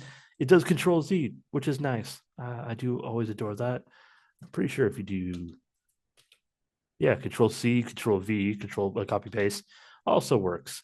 Does exactly creates a repeat of it. You're able to add text, media, which includes GIFs, stickers, icons, audio, charts. You can add a PowerPoint into it if you really want to get meta with it. But why would you do that? I don't know. You have the superior tool right in front of you. Text-wise, you're able to just create a text box, which you can, of course, do all the classic text things too. Animations are also fairly simple. There's zoom in, zoom out, and if you're on, say, if I clicked on, let's go into here. If I clicked on this lettering and did an animation, I also have a fade in, fade out. Now, say I want to do a fade in, you can see it pop here.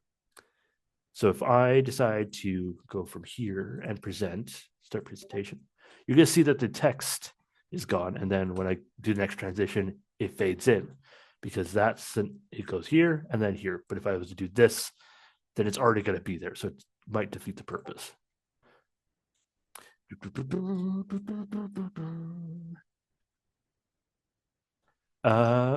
What else can we go into here?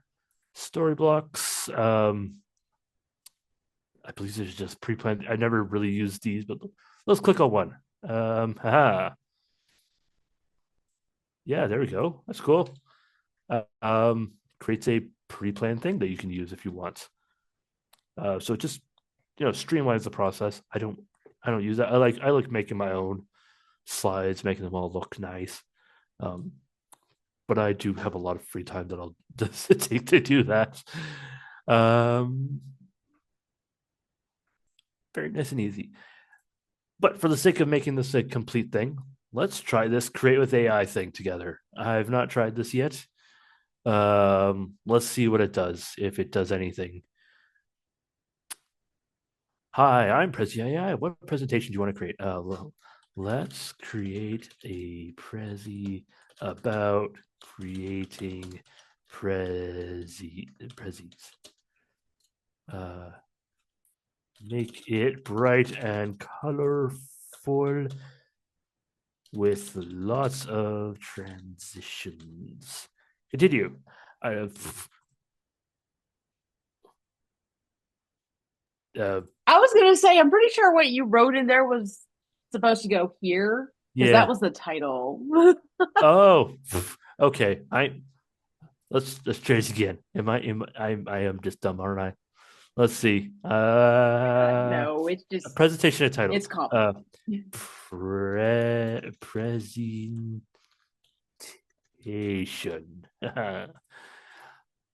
Create a Prezi about creating Prezis. Make it bright and colorful. Lots of transitions, please and thank you. have a picture of a puppy. I don't know. Generate. Let's see if it does it. I don't know. I don't trust AI. Almost there. Getting it ready.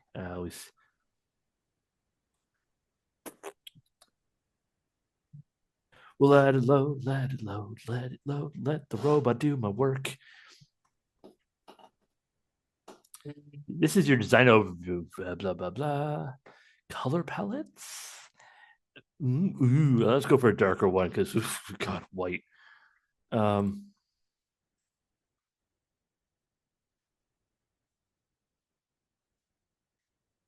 Just gonna select something. Ooh, God, okay.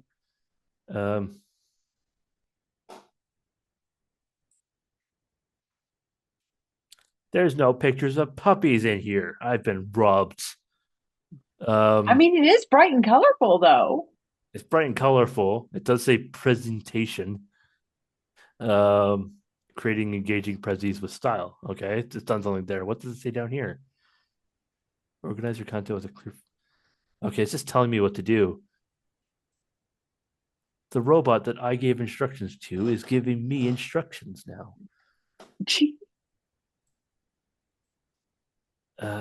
Okay, cool. You can use this, I guess, if you want. If you want to be lazy and not do cool things yourself, that's fine. I won't judge. It just sounds like a lot of work to have to like remove all of the. Oh God! It shows. Ooh! Aha! Aha! Finally, it's now a Jedi class. We did it. We did. Oh, see, lightsaber. Yeah, we did it. It's now officially a Jedi realism class. I love it. Just randomly scrolled it on an image. Yeah, it just seems to be telling me to just do things. So never use this, and that's the last time I will be doing that ever. So yeah, as you can see, I've done it a couple times. This one was probably my easiest one. Whipped it up in probably like 45 minutes. This one took me a month and a half, and that's the one that you can see over on YouTube's probably, hopefully, maybe.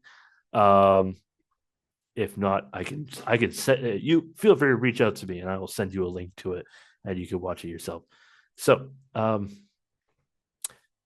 we'll keep that nice and short and sweet. It's a lot lighter and easier than the last class. So, this is just about a tool that I adore using. I believe more people could make use of it rather than have PowerPoint because you have to pay for PowerPoint now. You have to have a license for it. This, however, is free. It's the only downside is all your presentations are public. You know, like that's the end of the world. That's a public person, a random person can watch my overview of spiral dynamics. Go for it. I don't care. It's gonna be confusing for them as it was for everybody else. But that has been a quick overview of Prezi, a presentation tool. I hope you guys have found it educational, a little bit funny, and I hope to see more people using it in future. Again, my name's been Darcy Rain, and I hope you have a wonderful day. May the force be with you.